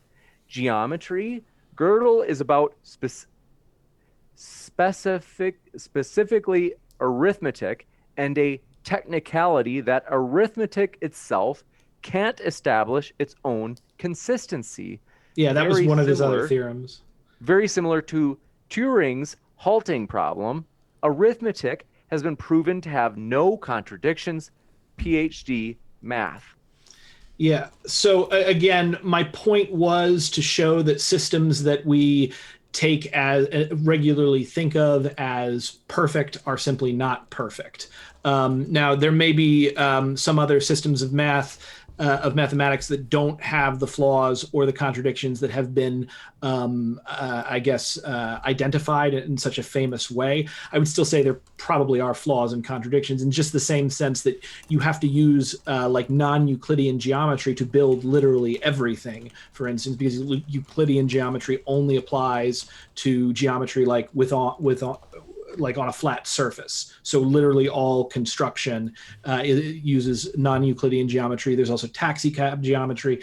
And the fact that you have to have these multiple systems means that ultimately they're not complete. They're complete in and of themselves as we have defined them. You also can't say that they don't have any contradictions or incompleteness, because again, you cannot know what you don't already know. But I would say overall, you would be right in by saying that like these systems have been proven to work. I'm making a very specific philosophical point about the nature of reality and using that simply as one of three small examples. And again, as I've said, I think my statement about reality holds even if all three of my examples are unfortunately wrong, which I don't think they are. Gotcha. And JG Killian 777 says, can Brenton explain how his moral system led him to take part in Occupy Wall Street? Yes. Oh, thank you. I've been wanting to talk about this for a while. Yeah. So, I mean, Occupy was really, really interesting because that's putting me back in 2010, right around the time that I first started to really identify as an anarchist. And I began, when I first heard about Occupy, there'd been a lot of socialist protests of the year, and I first completely dismissed it, where I was like, oh, another socialist protest. They're not angry enough. I'll come back later. And then I suddenly started to see pictures of my friends at Occupy. And I started to see pictures of my friends getting arrested, like being tricked onto the Brooklyn Bridge by the NYPD, only to be arrested and handcuffed and kept in. One of my friends was actually kept in jail for 72 or 76 hours with no charges because he would not submit to a retinal scan. So, I mean, all in all, I felt that it was very, very important to get down to that movement because something very big was happening that was having large effects on the rest of the country. And I felt that one, the movement could benefit from my presence in the sense that I was able to articulate things that certain other people were not quite as good at. But also I felt that, there's certain watersheds and moments in history where you just kind of look at yourself and realize if I don't do something to make the world a better place right now, I will not be able to face myself in the mirror in the morning. I think it's very important both for an artist and a human being to live in the world and to when destiny calls to do what you can to make the world a better place right now. So I think that really pushed me down to Occupy Wall Street. The other thing that pushed me in that direction was the fact that I was really worried that the country was going in a very frightening and authoritarian direction. That was before Trump. And I put myself out there to see how the system, how the society would respond to me taking a explicit stance against it. And I learned two things with that. I learned, number one, that it's not as bad as I feared, but two, it's way worse than I hoped. So that's how my moral system led me to Occupy, though also that does predate my Buddhism, and it does predate a lot of the formation of my current moral ideas. So caveat on that. Gotcha. And thank you very much for your question. This one coming in from Ice JJ365 says, ask Destiny what the alternative is to the society that we are forced into. I don't know. You could go run and live in the forest, or you could go retreat to another country, live in an island. It seems really hard to imagine doing either of those things. I mean, I guess there's a lot of free space in the United States if you really wanted to. But regardless of there being any alternative or not, you remaining in some society that has some set of agreements that you choose not to abide to is the equivalent of you stealing from that society, and they have a right to do with you as they would punish any thief. I'm going to point out you actually can't run off and live in the forest. Of course you can. The Unabomber did it.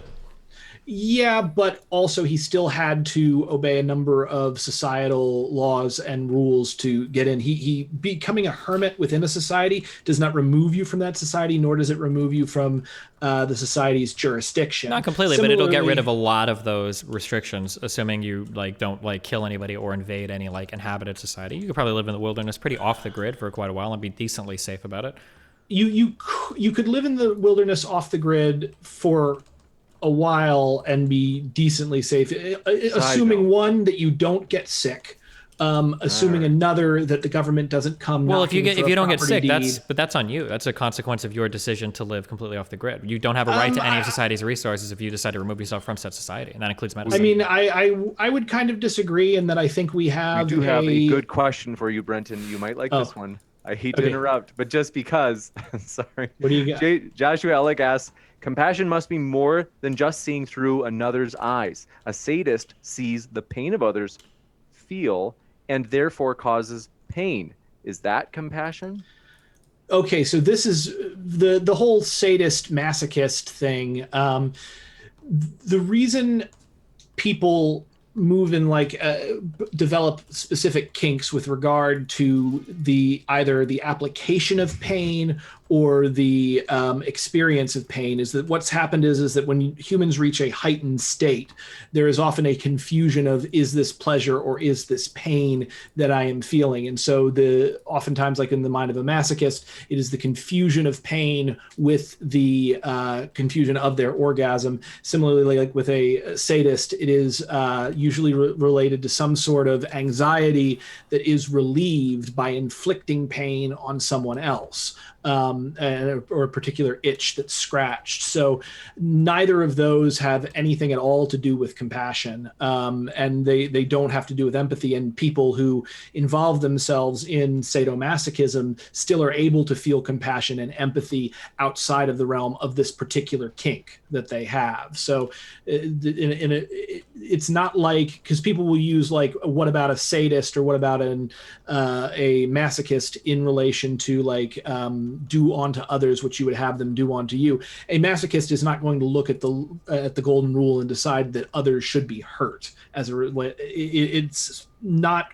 Sadism and masochism is not what you think it is. Gotcha. So yeah, there's that. And Dr. Gonzo, trying to put a quarter in Brenton again, says, what is the best amazing memory you have of Occupy?